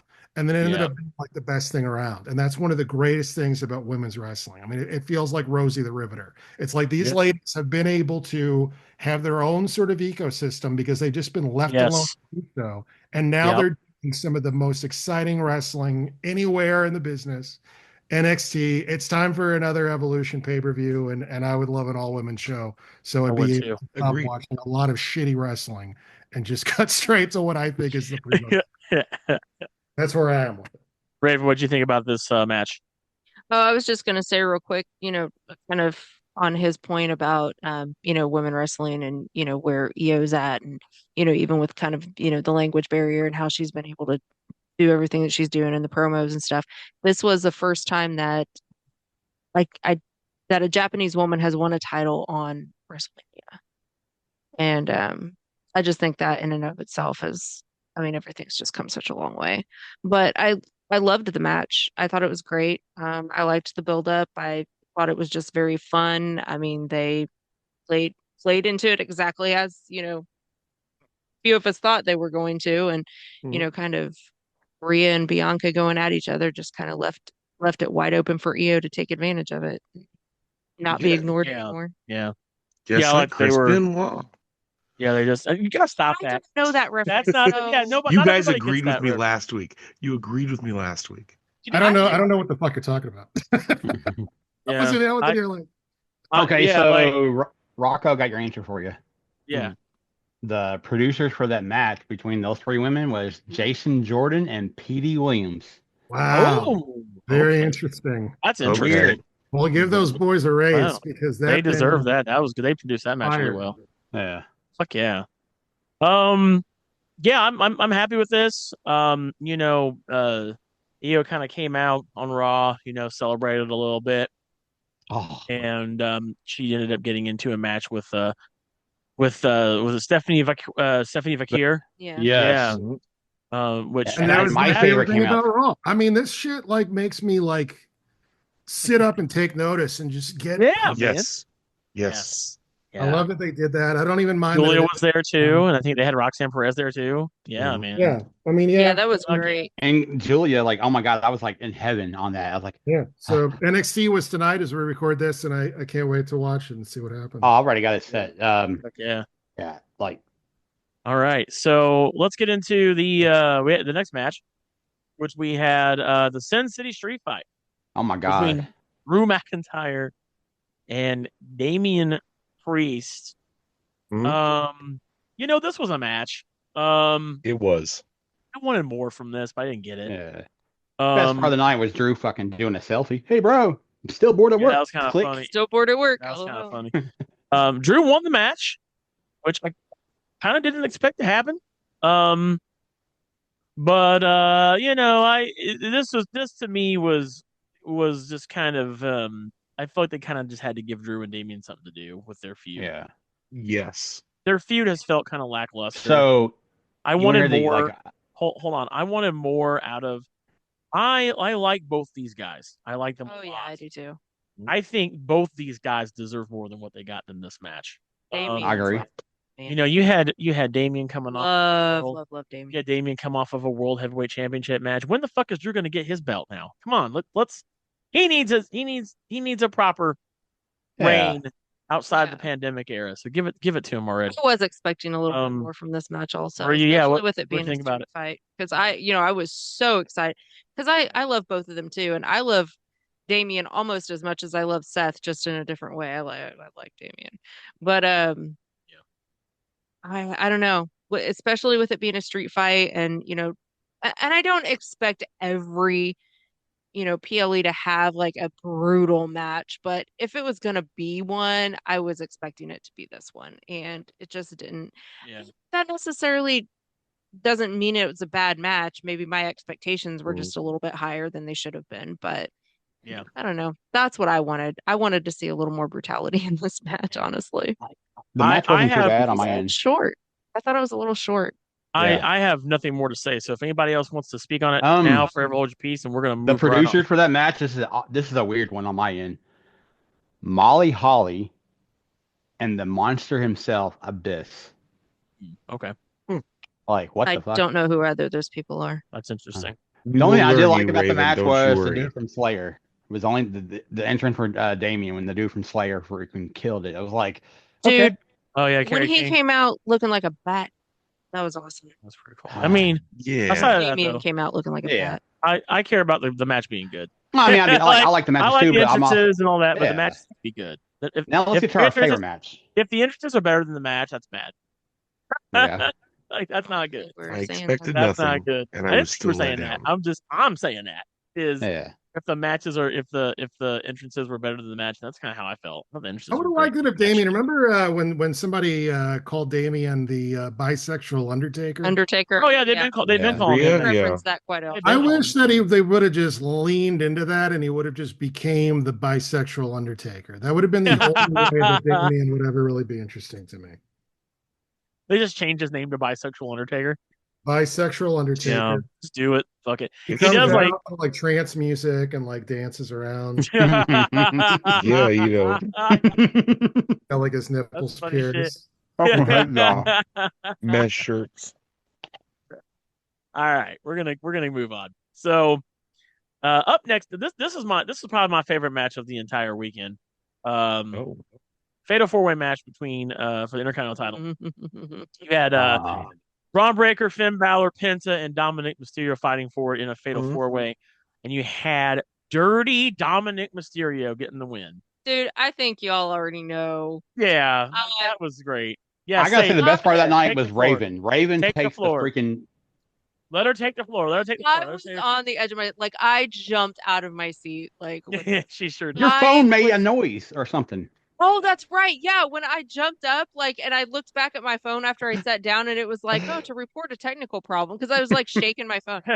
But I don't know. Rocko doesn't know, but I love Dom. I just think that because when I started watching wrestling was right when he was still with Ray, but it was towards the very end, and like he got drug into Judgment Day. And so I've seen him not necessarily from the inception of his career, obviously not, but pretty close to it when he started becoming a little more individualistic and started finding his own way and, getting help with Judgment Day and stuff. And so to see how he's grown and everything, and I've just been, I wanted him to win a Rumble.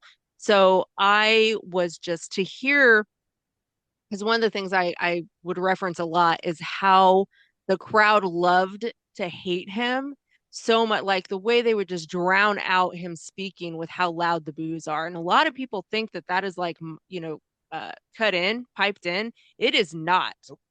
Brian and I have been to multiple shows where that has happened, and the booing was so astronomically loud. So to see him actually get cheered on by the crowd was so amazing to me, and he's so deserving of it. And I've loved watching him grow. And I don't know, this was, I think, like Brian said, this was my favorite match too of WrestleMania. He made his dad proud. Oh my gosh, they had a moment backstage. They had to have. I'm not talking about him. I'm talking about Eddie Guerrero. Eddie was looking down from heaven, big smile on his face. That's my boy. Dom, real quick, and then I'll let we have to move on. But Dom actually referenced both the Mysterios and the Guerreros afterwards when he was on the the post show or whatever. He did. I was going to say that too. Yeah. Yeah, he actually referenced how he was representing both families, and he wanted. Well, the mask was Rey Mysterio Sr., right? Yeah. Yeah. Yep. I know a lot of women that are really into him, and it's funny because it's like, is this like the old like you can fix the bad boy degenerate kind of thing? Like, this guy is there's good in him. We can save him. So see, I'm old enough to where I look at him as like he could be my kid. So that's the standpoint I'm coming from. I'm not coming You're from talking about like if he was guy. like, doing the laundry and like his head got stuck inside the washing machine somehow. Like is Mom, my head's stuck in the laundry. He's a very special episode, isn't it? There's something about him that's very likable. He's very charismatic. He's funny. I don't know how many years ago it was now. It's probably like 4 years ago, the way the time flies, where it was, Thanksgiving and then Christmas, where he brought Rhea home. Oh, yes. Funniest shit I've ever seen in wrestling. That was funny. Jack called and all that, So he's gold. I love Finn. I would have loved for Finn to start the turnaround by winning the IC title at WrestleMania, but it's been like one of those like hate love things where it's like I think we all know as wrestling fans that with the level of reaction that kid is able to get from the audience, him as face is eventually going to be seismic and he's going to be huge. And I think oh my gosh, yes, this is probably the beginning of that. So good kid. I agree. I'm sure that Finn is very happy for him and has helped him kind of along in real life. That's what I mean. Yeah. What I mean. Yeah. That's what I mean. Sure. Yeah. Hey, he's get a lot of sell for chicken tenders. I was also really excited for this match, kind of like going into Raw a little bit too, but I could have swore that Finn was going to do something on Raw because this is the dismantling of the Judgment Day. This is the beginning of the end. They're going to milk it. Hopefully not for so long. We don't care anymore. No, I think they're going to push it pretty soon, and especially I think they're going to do. I think they're going to work up to like where Dom is a face. I think he's definitely going to be a face, and I was just super happy that JD came back, but I could have swore like Finn didn't jump in to help him. Finn did, and you saw Finn eyeing that belt before they went out. I mean, when they came out there on Raw, Finn right, that's what I'm talking part about. Of the group, you know what I'm saying? Yeah. They were like, he was the last one to go up and celebrate with them on Raw and shit, and then like they were basically just telling him like, you can't hang with us no more, but I guess you can. Yeah, I'm ready. I really wonder if Finn was gonna like plan something and then like JD came back and helped Dom. So it was all I know is I've been wanting the goddamn Judgment Day to be done for a minute. And I think the Finn feud is coming with him. But I just hope they don't just make Finn look like he can't do anything. I hope not either. He's great. I want the Demon to come back. It's time. Like he needs to, as you had said, Rocco, he's getting older and shit. And I want one more run, man. How I feel about groups is I think groups can be good, but then sometimes groups go past their prime, like the NWO, DX, and now it's Judgment Day. And I feel that, and then of course the Bloodline. Sorry, and then of course the Bloodline too. And I think for me, I think that the Judgment Day just went past their time. Yes. Like I think they realize that they need to break up that group. Those guys need to stand on their own. And if anybody needs to stand on their own, it needs to be Finn goddamn Balor. And for me, it's Finn. Finn has been one of those guys. I watched him in New Japan, and I knew who he, when he was Prince Devitt, fucking killing it with the Bullet Club. And I know, I know we're all edging for a Bullet Club reunion. As much as I want that, I don't want Finn to get put back in another group. Like, I don't want him to go from a group to a group. Okay, like, just can we just please give this man a singles run? He doesn't need other people. He needs to just maybe even beat Dominic for the title, right? Like, why the hell not? Fuck it. At least get one win in a 3-match program for sure. Like, just something, but set him up for something great, right? He needs it. Like, I feel like he gives so much to the business, man, but he just kind of doesn't get the check back. Like I don't think he cares. Is the thing. I mean, like, that's it's true. It's true. That pay-per-view, that documentary about him. There's Rock and Rolla, and then the other one that was kind of made a little bit on the sly when he was in WWE, and he talked about how I just show up and I just go over to the booking and I see what they got for me. He doesn't like go over there and say like, "Hey, I want to win." He doesn't really demand much. Healthy attitude. He loves his wife and he's happy to be working. Yeah. And he seems like he's a super happy dude, like on social media. He seems like a good dude, which is again, not always a given in wrestling. So, I feel good about having a bunch of his merch because I don't think he's ever going to drunkenly murder a child or beat his wife. That's true. It's pretty unlikely. That's true. I am glad that Dom won. I think he deserved this. I mean, I've seen him. It's so weird seeing the kid that played this PSP on SmackDown now is the Intercontinental Champion. It's crazy to me. Wow. But the kid deserves it, man. He is the future of this company.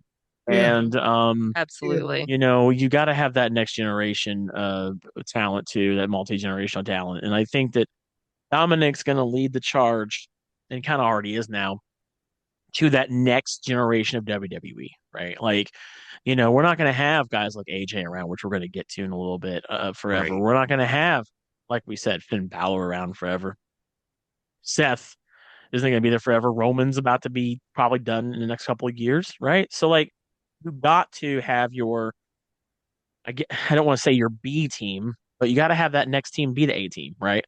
So, I mean, guys like that too is that the way the WWE works now is that they don't want to have any one guy who the whole company is dependent upon.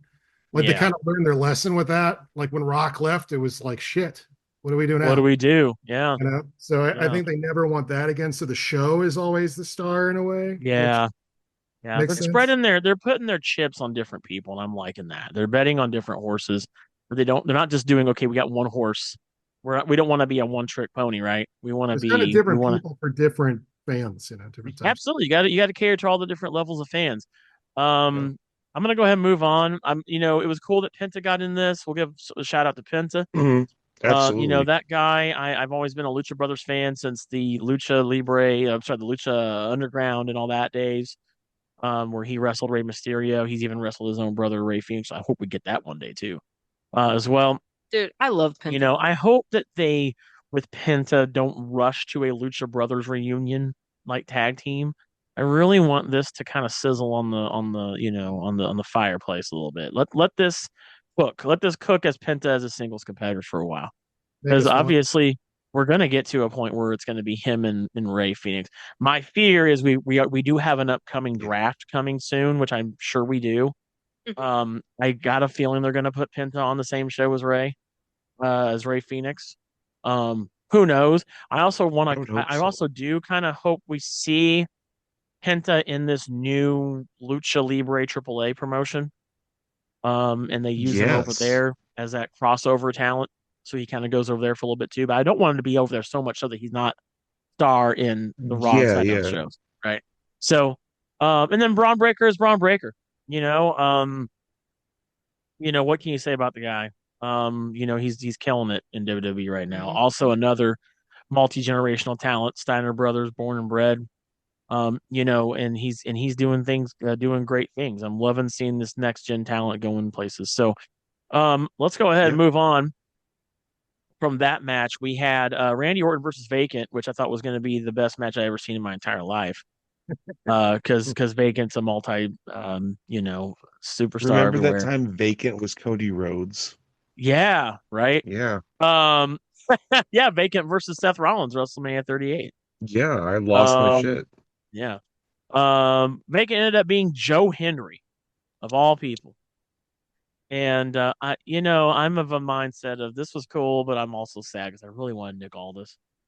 Yeah, me too. I wanted Riddle. I Raven wanted Riddle because of the 420. Just that. If that had been Aldis, I would have marked out so hard that I. Oh my god! Yeah, I would have too. Yeah. If it would have just said "bro," I'd have been like, "No fucking way, dog." I wanted I wanted to hear that so bad. But Nick was my second choice. Joe Hendry. So I got some thoughts on this, and they might not be popular opinions. As bad as I wanted this to be Nick Aldis, I still think it should have been Nick Aldis, and I'll never not say that. Nick Aldis, I think, would have been would have just made the most sense. Long-term booking, he got RKO'd a year ago or so, and then he got RKO'd again, and it should have made more sense that way. Yeah. Here, you're not only taking Joe Hendry, you're taking your TNA World Champion, right? Yeah. And he Right. just gets destroyed. I'm He of did the better than I mindset thought of, they were going to let him do, at least. yeah. So for me, I don't like that this was Joe Hendry for the sheer essence of it's tough putting another promotions champ in another promotion's big Yes. event, Great. right? I hate it. I hate it so much. And for the first time ever, we got what we never thought we would get that a lot of us didn't know we didn't want. I did not want this to happen. Um, yes, it's cool, I guess. Oh, it's cool that we have for the first time ever in WrestleMania history, another promotion's main champion having a match at WrestleMania, right? Completely. If you had asked me 20 plus years ago when I was younger and having the time of my life watching AJ Styles in his prime in TNA, if you had ever been over in WWE, let alone at WrestleMania as a champ, I'd been like, yeah, you're full of shit, right? That would never happen. We saw it happen, and I didn't like it. And I didn't like it, not because it was Joe Henry. Joe Henry's great. Joe Henry is an amazing talent. He's crushing it right now, Oh, he is. as a Yeah. He's everywhere. superstar. It's hot. I don't like it because it's their world champion. That's why I don't like it. Same. You could have That's done how I Jeff felt. Hart. You could have done Jeff Hardy. I think Jeff Hardy would have been the best bet. Jeff Hardy is currently the TNA tag champ. I'm okay if the tag champ loses a match. I'm not Yeah. okay when your main Their top guy. face of your brand. I'll do you one better. I don't like any match where a champ is beat by somebody else and they don't lose the belt, period, anywhere. Yeah. Oh, that's a good point too. The only caveat I would say is if it's the ECW champion and they lose a non-hardcore belt, or you have some sort of a gimmick attached to the belt to where there's that. Sure. I just think I think Randy Orton should be the TNA champ now. Yeah, this rubbed me the wrong way. You're not wrong. I see what you're not wrong saying. at all. This rubbed me the wrong way because I knew the moment I heard the Joe Henry song, I was like, well, this guy's fucking losing. Like, of course, I'm not winning this. I mean, Randy Orton was bopping to the song, and he was like, I like this. I mean, that's fine and all, but I mean, yeah, it does suck that Joe lost and he's like the world champion. It's like, and I was reading where this really came together a couple of weeks ago when they found out that KO was out. I was like, I mean, yeah, it could have been all this. It could have been, somebody else, but I get you're playing to the fans, and that's fine. But at the end of the day, I don't like to talk about Vince McMahon, but this felt like such a Vince McMahon thing to do. Was like to go and book it because if Vince McMahon was running this ship, and thank God he's not anymore, but if he was running this ship, that would be the most Vince McMahon thing to do. Hey, here's what I'm gonna do. I'm gonna book their TNA champion, and I'm gonna fucking destroy him in a match. How about that? Good shit. That sounds like that sounds just like the Vince McMahon thing to do. Would be to book TNA's main champion. Because I'll tell you this, back then, if they have booked AJ Styles, I'd be like, AJ Styles not going over, brother. It's gonna be bad. He's gonna get just decimated, right? And now we're seeing Joe Hendry, and I'm hoping that this doesn't dilute him in his success. Well, I don't think it does. I think it actually. I don't think it will. I think it makes his stock a lot higher because casuals who watch WrestleMania and don't know who he is. Right. Or even people that were there that don't know who he is, and enough people know the song to sing along with it. I think but from like a wrestling storyline perspective, it's dog shit because Randy you guys think that do you think this hurts the title for TNA? Do you think this no. I don't know. I mean it does if we're like for people like us who wonder why Goofy is a dog and Pluto is a dog, like for people that care enough about wrestling to like look at this shit this way, it's what it is. But like, I just think it would be cool if Randy Orton was now the TNA champion. I would love that. Actually, I agree. If he just like just destroyed him. Yeah, and Randy has the TNA belt and he's wrestling John Cena, and like, oh god, and then Randy like loses it in a triple threat on TNA pay-per-view, so it doesn't hurt Randy because Joe Henry pins the other guy, and then that brings in a long I do think and Orton. I do think it would have been better for Randy to win the title because for me it's this. They've had this partnership with TNA now, right? For a minute.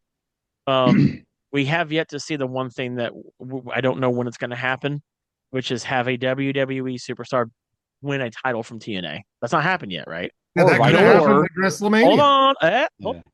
Hold on. Nor has the other happened, right? We have not had it. We haven't had either or yet. Now, I know we've got TNA's, Rebellion coming up. We're going to have a triple threat match for that title. Yep. Ethan Page is in that. Yes. You could see Ethan Page basically winning that match, which I think would be kind of cool. I'm ready for that to happen, but man, it would have been cool as fuck if you had Randy Orton do it first, right? Have him do that. And then you know what you do? You have Randy Orton versus AJ fucking Styles for the TNA World Championship. Oh my God. Come on. Come on, y'all. Come on, y'all. If I was doing this on WWE 2K, that's exactly how it would go down. Do some awesome shit on WWE 2K, buddy. Book that match. Finn Balor has been world champion for 14 years in my WWE. But you book that match, AJ versus Randy for the TNA title at like TNA's pay-per-view. Like Slammiversary or Bound for Glory. Make it a triple threat match. The one thing I can say about it's not really about the match between Randy and Joe was the fact that Randy Orton paid homage to OVW and his early days of WWE with his his blue and yellow tights. I was like, I remember those tights because he wrestled John Cena. He had those old tights on those. Yeah, he had the color scheme, but he had them as the instead of the biker shorts, he had the underwear tights. I was like, sure. It's like almost certain people were like, okay, we're gonna pay homage to OVW in certain ways, and Orton did. I was just like, man, that's cool. He don't forget where he came from. He don't forget where he started. And that made me smile because it's like, for sure. So we got to go ahead and move on because we got 3 matches left. So we got. Does anybody have anything to say about Logan Paul and AJ Styles? Nope. I'm glad AJ won. I mean, Logan won. Shit, never mind. What? I wish AJ would have won. Logan won. For me, this was. Sorry, y'all. I'm tired. I had a moment. For me, this match was the guy's coming into the end of his career, putting over the guy. That's kind of how. I thought this was gonna be the match of the night, and I was freaking wrong. What? You are weird. You are the weirdest person I know. Really are. Match of the night? Have you met me yet, Brian? Yeah. But match of the night? That was going to be the match of the night because I was like, AJ and Logan could have tore it up, but they didn't. Like, it was just, it fell See, this is WWE AJ. I don't like WWE. This is, it's Soccer Mom AJ. This is not TNA AJ Styles. Fortunately. Yeah. AJ's hairdo looks like Meredith Vieira in 2008. That's what What if he just cut his hair short? What if he just brought back the short hair one day? Didn't say anything about it. Just like, bam, short hair. Good dude.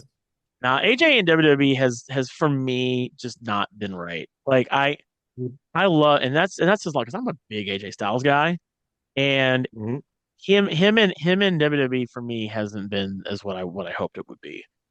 And he's been booked by Vince, and now he's being booked by Triple H. So for me, it's just kind of like, Logan Paul is to me the guy that, God damn it, why does he have to be so good at wrestling? It makes me mad that he's good at wrestling. It makes me mad that he's as good at being a pro wrestler as he is. Like I said, he does the buckshot lariat better than Adam Page does. I think he does. Yeah, he kind of does. I hate it. I hate Logan Paul. My heat for him is real. I don't like him as a person. I have never liked Logan Paul, and this is even long before he became a superstar in the WWE. I have a lot of reasons why I don't like this guy, and but I will say that I also am fair, and I give credit where credit is due, whether or not I like a person, and I will give him absolute credit that he took on pro wrestling faster than probably anybody I've ever seen. Yeah. Oh yeah. Which is wild to me. Yeah. Crazy fast. Rocko, do you got any thoughts about this match in particular? No. Okay. We'll move on. Rocko's simple. Let's keep it simple. We got 2 matches to go. Let's get into it. We got the WWE Tag Team match for the women's tag team titles. It was originally supposed to be Lyra Valkyria and Bayley taking on Liv and Raquel. But what we got instead was Becky Lynch got attacked by somebody. You mean Bayley got attacked? Bayley rather got attacked by somebody, which is probably Becky Lynch. And Lyra and Becky came back. She did that whole thing on Twitter. WrestleMania, that's going on this weekend. I'm like, yeah, come on. We know. Really? Shut up. We know you're coming back. She came back. and they won the tag titles. Pretty good match. Wasn't It wasn't big, wasn't phenomenal. huge, but it was all right. It's all right. Yeah. Becky coming back. I actually kind of didn't even expect them to win the titles, which is kind of weird. Yeah. Because the very next night, the very next night on Raw, they lost them. Becky Lynch turned heel. Becky Lynch turning heel, attacking Lyra, which I kind of was like, all right, that's probably, I can see that. Hopefully we don't get big time Bex again. I did not like her when she was like that as a heel. I think what I texted you was like, I really like the man version of Becky Lynch, and I don't like the version where she wears Legos on her head. Yeah, you had said that. And tries to like, the whole Becky Lynch ascendancy of like 2018, whenever that was so awesome to me. I loved it. And I don't know that I've ever seen anything in wrestling where the wheels fell off quicker without it being the result of an injury. Like that felt like such kismet when she was, concussed and bloodied, and how awesome oh my god thing was. Yeah. Like it felt like it felt real. It felt like something I'd never seen before. When Nia punched her in the face and she was all bloody. Incredible. Oh yeah, that was 2016. I bought a T-shirt from TeePublic of her like with her bloodied face, like smiling.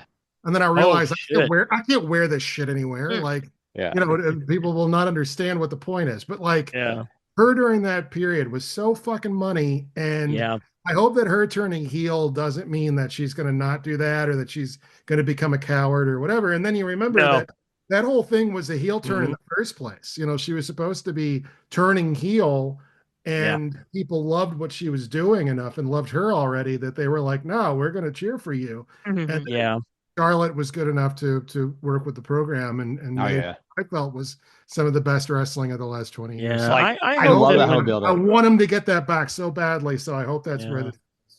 I hope that this is Becky Lynch's like, she's going to be the man and really rub it in people's faces that she is that good. Yeah, I want her to not turn to a coward and just stay good. Yeah, I want her to just kind of like, I want her to kind of run ripshot over everybody in the women's division. Yeah, me the too. only thing I hated, let her be a cool heel like she was then anyway. The only thing I could say I got hated about this is, even Raven would agree, they fucking shit on Lyra in the press conference. That was bullshit. Yes, I was so hated that. Mad about that. Nothing against the kid. I love kids, but fucking Lyra Valkyrie. Yeah, she's a. I don't ever need to hear from a kid, basically. Well, I mean, was bad. To be fair, they only asked 4 questions, but 3 of them went to Becky. 3 of them went to Becky. Now, they of course didn't know. I don't think the press knew that they were only going to be able to ask 4 questions, but I don't know. And of course, the one question that was asked to Lyra was, a source that we don't always, like or trust or agree upon or whatever. But I was just like, props to them for asking the question. Like, anyway. So that was a thing that happened. Yeah, we they didn't really ask any questions to fucking the Lyra. Well, I will say this: many more people saw the match than saw the press conference, which I didn't bother to watch. But I could tell you that I was watching wrestling I was watching the show with some pretty big wrestling fans, and I was the only one who really had a working knowledge of who Lyra Valkyrie was and what she's about, and everybody was impressed at the end of that match. So I thought it was a net positive for her. I mean, yeah, I see a young Becky Lynch in Lyra. Like, I hate. It's like seeing Becky when she first started with NXT. She didn't know who she really was, and then she did the whole Adam Rose Rosebud shit, and then they finally gave her something to do, and it's like that's where I see Lyra, is that when Becky got away from the Rosebud, I was like, this is fucking Lyra Valkyrie, when Becky started being herself in NXT, it was a match. I mean, it wasn't really like anything too terribly special, and then the next night I felt kind of negated the whole match anyway. Like it kind of just was like, okay, why did we even do this? Like, kind of weird, it's kind of weird. It makes you wonder what the booking was backstage. Like, what was the hiccup? Was somebody for it against? Yeah, I don't know. I think what we should have done was not have that match at WrestleMania and just do that ladder match they're going to have on Friday. Yeah, they should have Chelsea Green wrestle on WrestleMania. Or have one of the mid-card titles be defended. Maybe they could have had like Lyra defend the Intercontinental Women's title, or have Chelsea defend her U.S. Both those mid-card belts had no appearance there, and they just got put out. Like, I think you're correct, but I think they wanted a way to bring Becky back, and this was part of what that. That's exactly. That's all it was a plot. It was a plot device. Her and Lyra had an awesome couple of matches in NXT. I wouldn't mind seeing them back. So to me, it's a net positive because I think that's where we're going. All right, everybody. Versus Lyra on the Big Show sounds good to me. Yep. All right, guys, we got our main event. For all of WrestleMania Night 2. We had the undisputed WWE champion Cody Rhodes taking on Mr. I Want to Ruin Pro Wrestling for Everybody, John Cena. This match was important because this would be the number 17 for John Cena. Before we get to the result, the build-up to this match was bad. Yes. I did not care for this build-up. Nope. They had 6 weeks to build this up from Chamber to Mania. Yeah. I'm not buying John Cena as a heel. The stock market for me on John Cena as a heel is I'm not buying it. He comes off as real robotic. I don't know who wrote this for him. I don't know which person. Great term is robotic. We're responsible. He's writing it himself. It feels like he's got a little too much creative control. Well, here's the producers. Could be, yeah. Michael P.S. Hayes and Bobby Roode. Well, that's the match. I'm not. The match is one thing. I'm talking about whose bright idea. Now I'll tell you whose bright idea it was. It was Dwayne "The Rock" Johnson. Damn Rock. Actually, it was Triple H. They had Hunter. So as of this recording, it's the 22nd currently, and so they had the Pat McAfee show today, and Rock was on there. Dwayne was on there. He kind of gave the behind the scenes of this. And essentially, he had said that he didn't feel the need, which, by the way, Rock was not here for this. I found that to be very weird because he's the reason why this match happened. He's the reason why this match happened.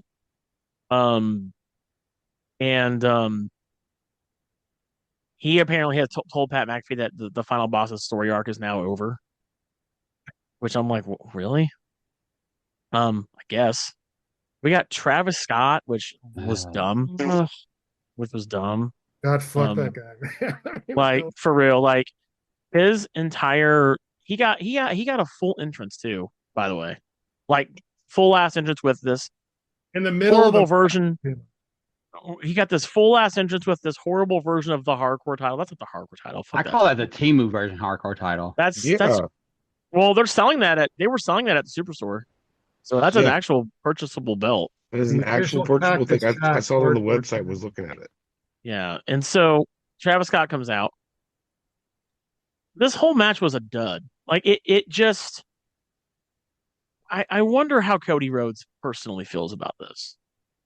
What's his, I wonder, because we got the pivot last year, and he knows. I think he actually hates this. I want to believe in my heart, truly, that this is not what he hoped for his ending of his reign. To me, this was just bad. The booking was bad. The story was bad. Cena was off. They wasn't gelling. Yeah, he feels robotic in nature. It's funny you keep saying robotic because he was the prototype when he first started. He was. I know. Yeah. He was a robot wrestler. Oh yeah. Yes. So he's going full circle too. He wants. To I thought what was funny was the Titantron being just John Cena. That was great. That was funny as hell. I was like, all right, that's kind of funny video I've ever seen. I get that his shtick is he wants to, quote, ruin wrestling. Okay. I think you got to be careful with that. Yeah, dude. I mean, I'm going to be unentertaining and make you hate what you're watching. That's not. I don't want you to make me. Yeah, right. I don't. That's want a little too meta, bro. That's yeah. I don't. And then want... you can be like, no, but it's bad on purpose. No, it's good. But it's bad. But it's so bad. It's good. No, shut up. And usually I'm the guy who I loved Cody as a heel, but not a heel in AEW. Yes. That's what I wanted. I went to the mat for that so many fucking times. I wanted so bad for this to how I wanted this to go down. Well, and I mean, it's right there for Cena to have come out and been like, you know what, you booed me for all those years, and I'm finally going to tell you now here at the end of my career, fuck you, fuck you, fuck you. You guys are assholes. None of you are half the man I am. Do you know how many times I've hugged a child who died 2 days later? Do you know what that does to a human psyche? Could you go through with that? I don't know about that. Could any of you go through with that? That would be the well. I mean, you could find a way to imply it. The people that have been bitter. If he wants to lean into, I'm a bitter, angry son of a bitch, and I'm going to give you what you don't deserve anymore. I think he should have gone cool heel with this because he could have gone cool heel. He could have gone cool heel, and he could have actually done it in a way where he's like, you know what? Maybe I might not even show up to WrestleMania, and it'll just be Cody Rhodes versus himself. Maybe I won't show up. Maybe I won't show up at all. Like this whole where he does this, dude. His movements are so weird now. Yeah, he's like the way he comes out, the way he takes out the fucking towel and like has to spread it on the mat like a weirdo. That's just weird. It's weird. Fucking. What they could have also done. I was thinking about this. Keep this out longer. He didn't have to automatically turn heel at the end of that pay-per-view. It could have been like one of you. The Rock could have been like, one of you is going to be my guy. Let's see who it'll be. And they could have strung it out. Should have been Cody. Yes. It would have made you wonder. They both. Here's my thing. Here's what I think. A little bit. It just feels like it comes out of nowhere. It seems like John Cena is a different person now, which is. I think what should have happened was they had Cody and they had their match.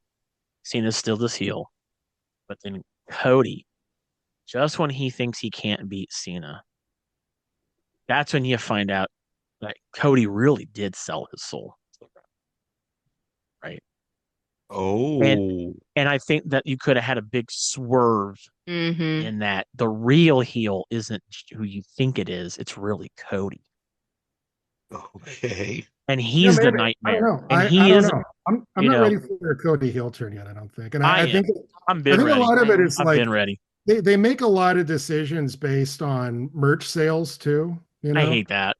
I do hate that. I do too. I do too, ultimately. And I mean, they sell out every little square inch of what the show is. I see where the writing's on the wall here. Come out wearing these styrofoam outfits. I do see the writing on the wall here, where they're going to probably use this because John Cena won, and they're probably going to use this as well. I guess being a good guy only got me so far, so I guess it's time to go bad. You know what I mean? I feel that's what's going to happen now. Yeah, one of the best heel turn things I ever saw was Jerry Lawler in character, and he was saying, none of you guys really cared what I did one way or the other until I started breaking the rules. Yeah, and I think that's what's going to be the case here. I think Cody. I think we might not see Cody for a bit. I think he doesn't come back until Backlash, which is about 3 weeks away. I think it's longer than that. I think he's out. Maybe longer than that. I think Cena has a string of matches, a string of programs, and then ultimately he loses to Cody. But I don't know that he retires a heel. I don't know how they're going to work that. See, that's why I wanted it to be more like a real reason for him to turn heel, where it would come from a more real place. Yeah, of course. Because he's going to have to turn face again, and now he's basically turned into a whole different motherfucker. Well, I don't know though, because it did kind of come from a real place. You can't say it wasn't a real place. I mean, people really did. It's not real enough for me. It's not real enough for me. I wanted him more just be like, you booed me. I'm better than all of you. Because I've always said that, dude. I wasn't even really watching wrestling because I didn't care about John Cena, but I knew a lot of grown men who would just like go off on John Cena, and I would be like, he speaks Chinese. He's like, he's a good person. He does shit that you would never do. Like, right. You're like a real child when you shit on John Cena. And I wanted him to say that. I get it, but I would feel vindicated. Like I said, it just feels so forced. It feels right, because he's doing something that isn't the way that he's doing it doesn't feel true to who. I hate to say this in WWE, this feels scripted. And we know that it is, but it really feels it, right?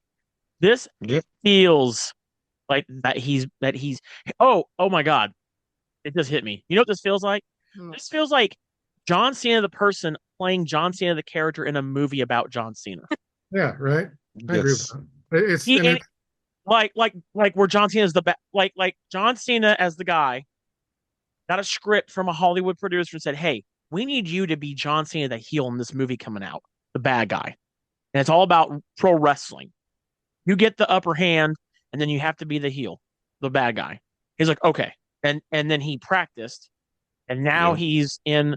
We are watching the worst John Cena movie right now we've ever seen. That's what we're watching right now. A bad John Cena movie. It's the first That's what John this Cena is. movie I've seen A too. bad, a really bad. If you thought that the Marine 2 was bad, this is worse. This is a bad. This is a bad John Cena movie. I really want someone. You know what? I really want someone. Maybe it's Randy Orton. So I hope they tell him that in a promo. They're like, you know what? This is just a bad John Cena movie. Can you not be this person? Like, yeah, it doesn't make sense to the character established. I mean, I always felt like it was a Rock mark way back, and I still have like a love-hate relationship with that guy. But like, oh, me too. I do the too. Rock's heel turns, they always made sense and they felt organic. I felt like his booking. I think it was probably Brian Gerwitz. It was Brian Gerwitz. It was Brian Gerwitz. But like when he was Hollywood Rock, it's like, you know, when it was like he would do stuff and people would cheer, he'd be like, no. Remember, you don't like me. You don't get to be cool. Oh, you're talking about like when he's like, this isn't sing along The Rock, you know, right. Like, yeah. Oh, yeah. I love that like shit. Everything that he did, heel turns and whatever. And like when Hogan turned heel, it's like he became more the guy that we actually knew him to be. Like the truest version of Hogan was when he was a heel because he is a piece of shit. Yeah, because he is a piece of shit. Cena's a good dude. Like I feel like they so want to manipulate the way that the audience responds to Cena. I see what you're saying. Making him do something that isn't really true to what this could have been because it's right there. I tell you what, you know what this feels like. You said it. I'm gonna go ahead and do the things that make you good. You know, like if that's what you want. Hit it. You just gave me an even better way to describe John Cena. You said Hogan's a piece of shit, and so he was easily able to play the bad guy, right? And that's why people liked him for that because he leaned into, okay, I am a shitty guy, so I'll play myself in real life, and I think that's what worked for him. John Cena is such a nice, kind guy, you know, doing all these things he does for kids, that now him being a heel is kind of weird. I feel like we're watching Mr. Rogers be a bad guy, and it's not working. Yeah, exactly.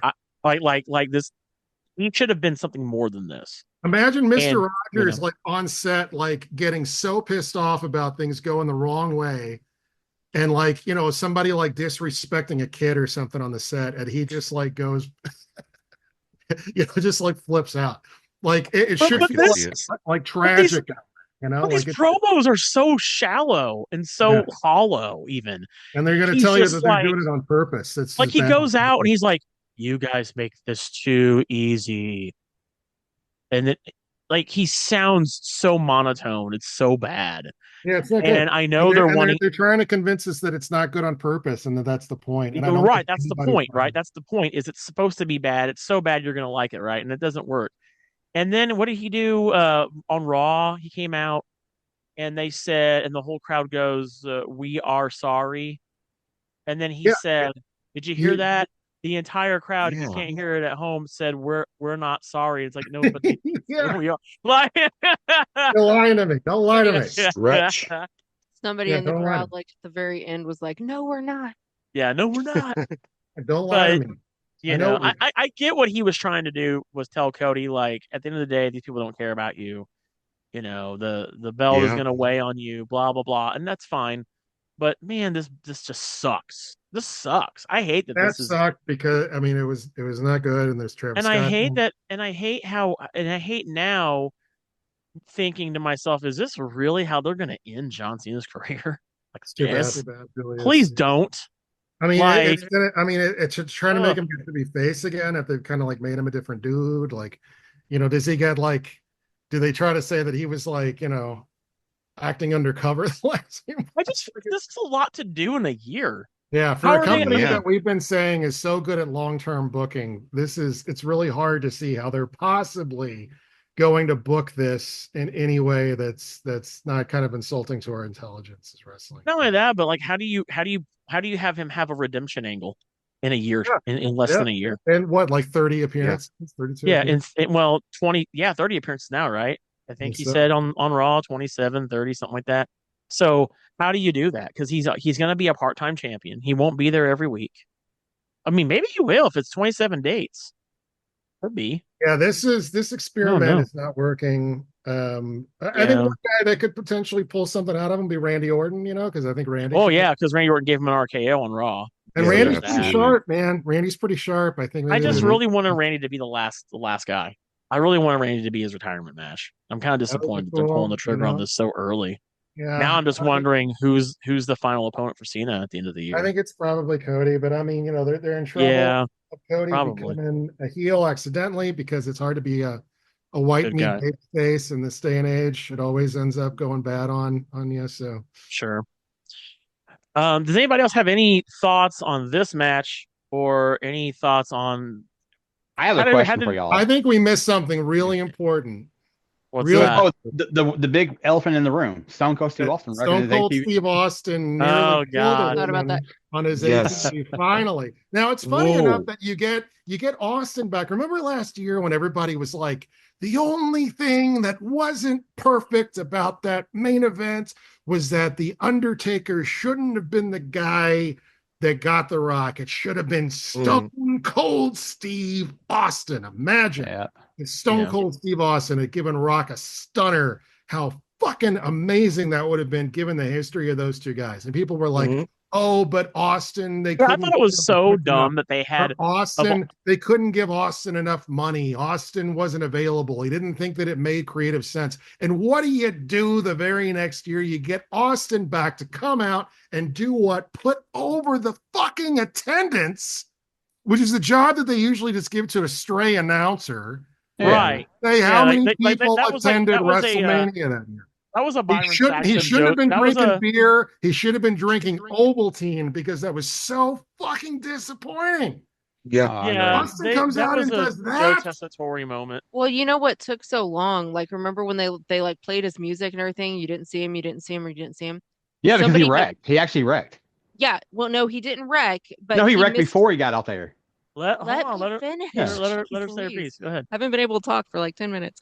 You gotta chime in. You gotta jump in. He missed the ramp coming out. He totally missed the side ramp. Somebody posted a video. Somebody had taken a video, and yeah, that's what people are speculating, that he was not. He was impaired. Damn alcoholics in the wrestling business. Yeah. Somebody had video, and he totally just missed the ramp, and then he got stuck. He didn't wreck, but he got stuck, and they had to pull him out, and then they had to like direct him onto the ramp. Yeah, it was a little crazy. CM Punk would be disgraced at that. But he ran into a person at the barricade too, and that lady he didn't run into a person. I said she took a worse was bump a person than on the barricade. I said the barricade. God damn it. But what happened was this lady flopped harder than LeBron James. LeBron James probably would have done a better job. She did seem to take a little too long to She took the worst bump I've seen in WWE history. I didn't realize she was a YouTuber. She's a YouTuber? Yeah. I didn't know that. You have to we'll talk about that later. We'll talk about that later. Not on the show, but the thing about it is Nick Khan at least went over there, she's probably gonna try to take WWE for all. She's green shirt girl. She'll be the green shirt next to green shirt guy for like. She'll be the green shirt girl now. We know why. I had heard from another YouTuber that I follow that he was sitting right next to her and she was crying and shit, and I was like, really? She looked pretty bad. Oh yeah, it's like legit. Like legit, and he had photos and shit he was sharing in a Discord I was in. Oh, wow. But yeah, I know who you're talking about. She overwent the whole thing, and I mean, of course. And what fan wouldn't? I would. I would not. I'd be like, Scott, no, I'm just playing. I wouldn't do that. Yeah. You go to a wrestling event, that's the price you pay. You're going to sit close. You're taking chances of getting hit either by a wrestler, a vehicle, or any flying object. But the worst thing about it was, as Rocko said, was the fact that they could have had Joe Tessitore come out and do this bit, and not, or even just have like Wade Barrett go up in there and do it or some shit. I'm afraid I've got the bad news for you. Stone Cold. Like of all the things, I mean, I remember even they had an interview with Steve Austin, and they had he was like, well, hey, my fucking ranch ain't that far away from Las Vegas, so if Cody Rhodes needs my help, I'm a phone call away. And he didn't even get involved in the damn match. Like, oh no, but we got to have fucking Travis Scott and say fiend or say Oh my fiend about God. 7 times. That's your favorite song though, bro. Eric's favorite song, Fiend. Shit. I always think of Beaker from the Muppets. I always feel like they're saying meep, meep. But I did also hear the unfortunate news: Travis Scott's training to become a pro wrestler, so we'll probably see him in a match with Logan Paul. Nope. I'll quit watching wrestling.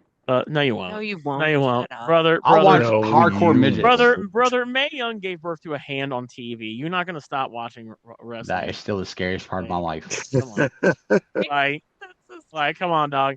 But WrestleMania 41 is in the books, and you know, it was a show. What would you grade it overall? I'm really happy that Wade Barrett was out there on commentary. I wanted him to fight Randy Orton. Yeah. He should have fucking came over there and whooped Randy Orton's ass. That'd been funny as hell. Wade Barrett. One thing I was happy about was on Raw. What's that, Eric? Rusev Day. Oh yeah. We weren't Rusev gonna talk all back. about Raw. We weren't gonna talk all. We talked about Raw when it was connected to WrestleMania. To WrestleMania. But it's Rusev Day. Yeah, so we got. But anyway, WrestleMania 41 is in the books. I give it a D. And for me, this was not the worst WrestleMania I've ever seen. Did you not watch WrestleMania 27? Eric, did you say D as in dog or B as in boy? D as in dog, like D as in the dumbass WrestleMania. For me, it wasn't that bad. I think this was probably like a C minus.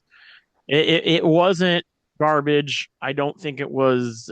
It really sucks. This had to happen right after last year. I think if this was probably like the next Mania, like 42, when we were 2 years away, it wouldn't be as bad. But when you have such a fucking like amazing event that WrestleMania 40 was, and then you look at this, you're like, how did we get to this now? Like what happened, right?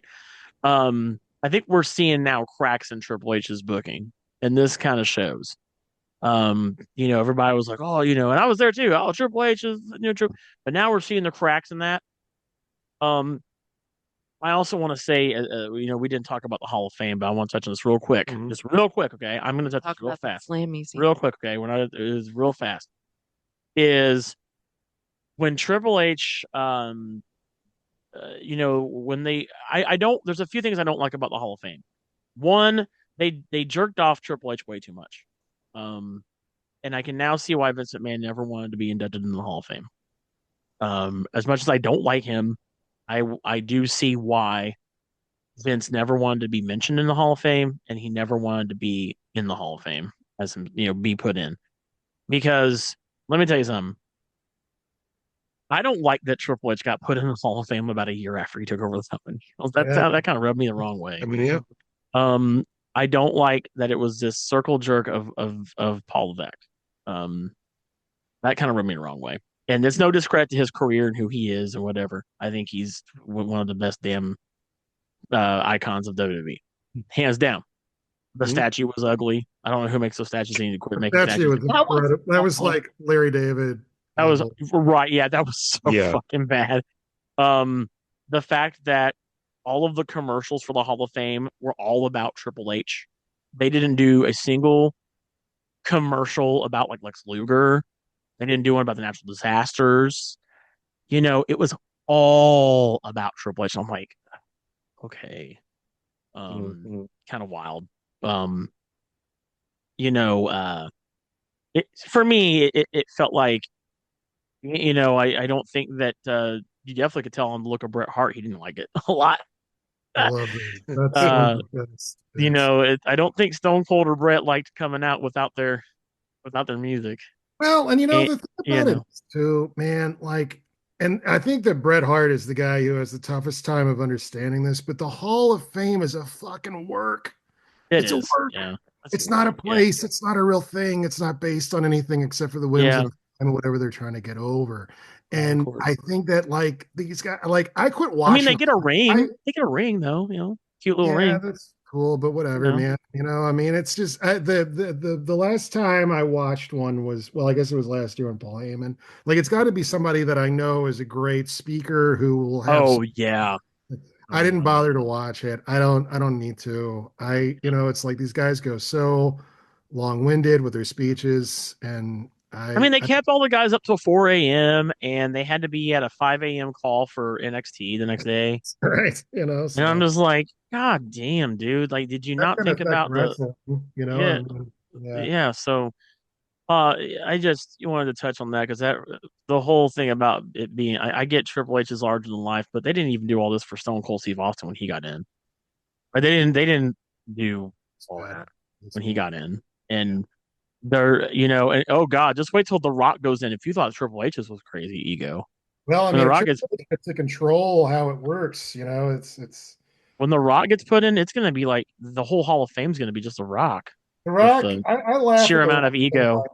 The Rock, everything with the comic book thing of like him like talking about Black Adam, like he was like the great guy that looked like me in the comics. It's like Black Adam was like in 2 comics that The Rock could have had, and he looked like a troll with like a pointy nose. Yeah, he didn't look like he didn't look like a human, like just so fucking full of shit and like trying to take over the whole like DC universe and make it all about a big fight between him and Superman. Like, yeah, I thought that shit was so funny. And I mean, he announced that he was going to be Black Adam on TRL. That's how far back that's been a thing.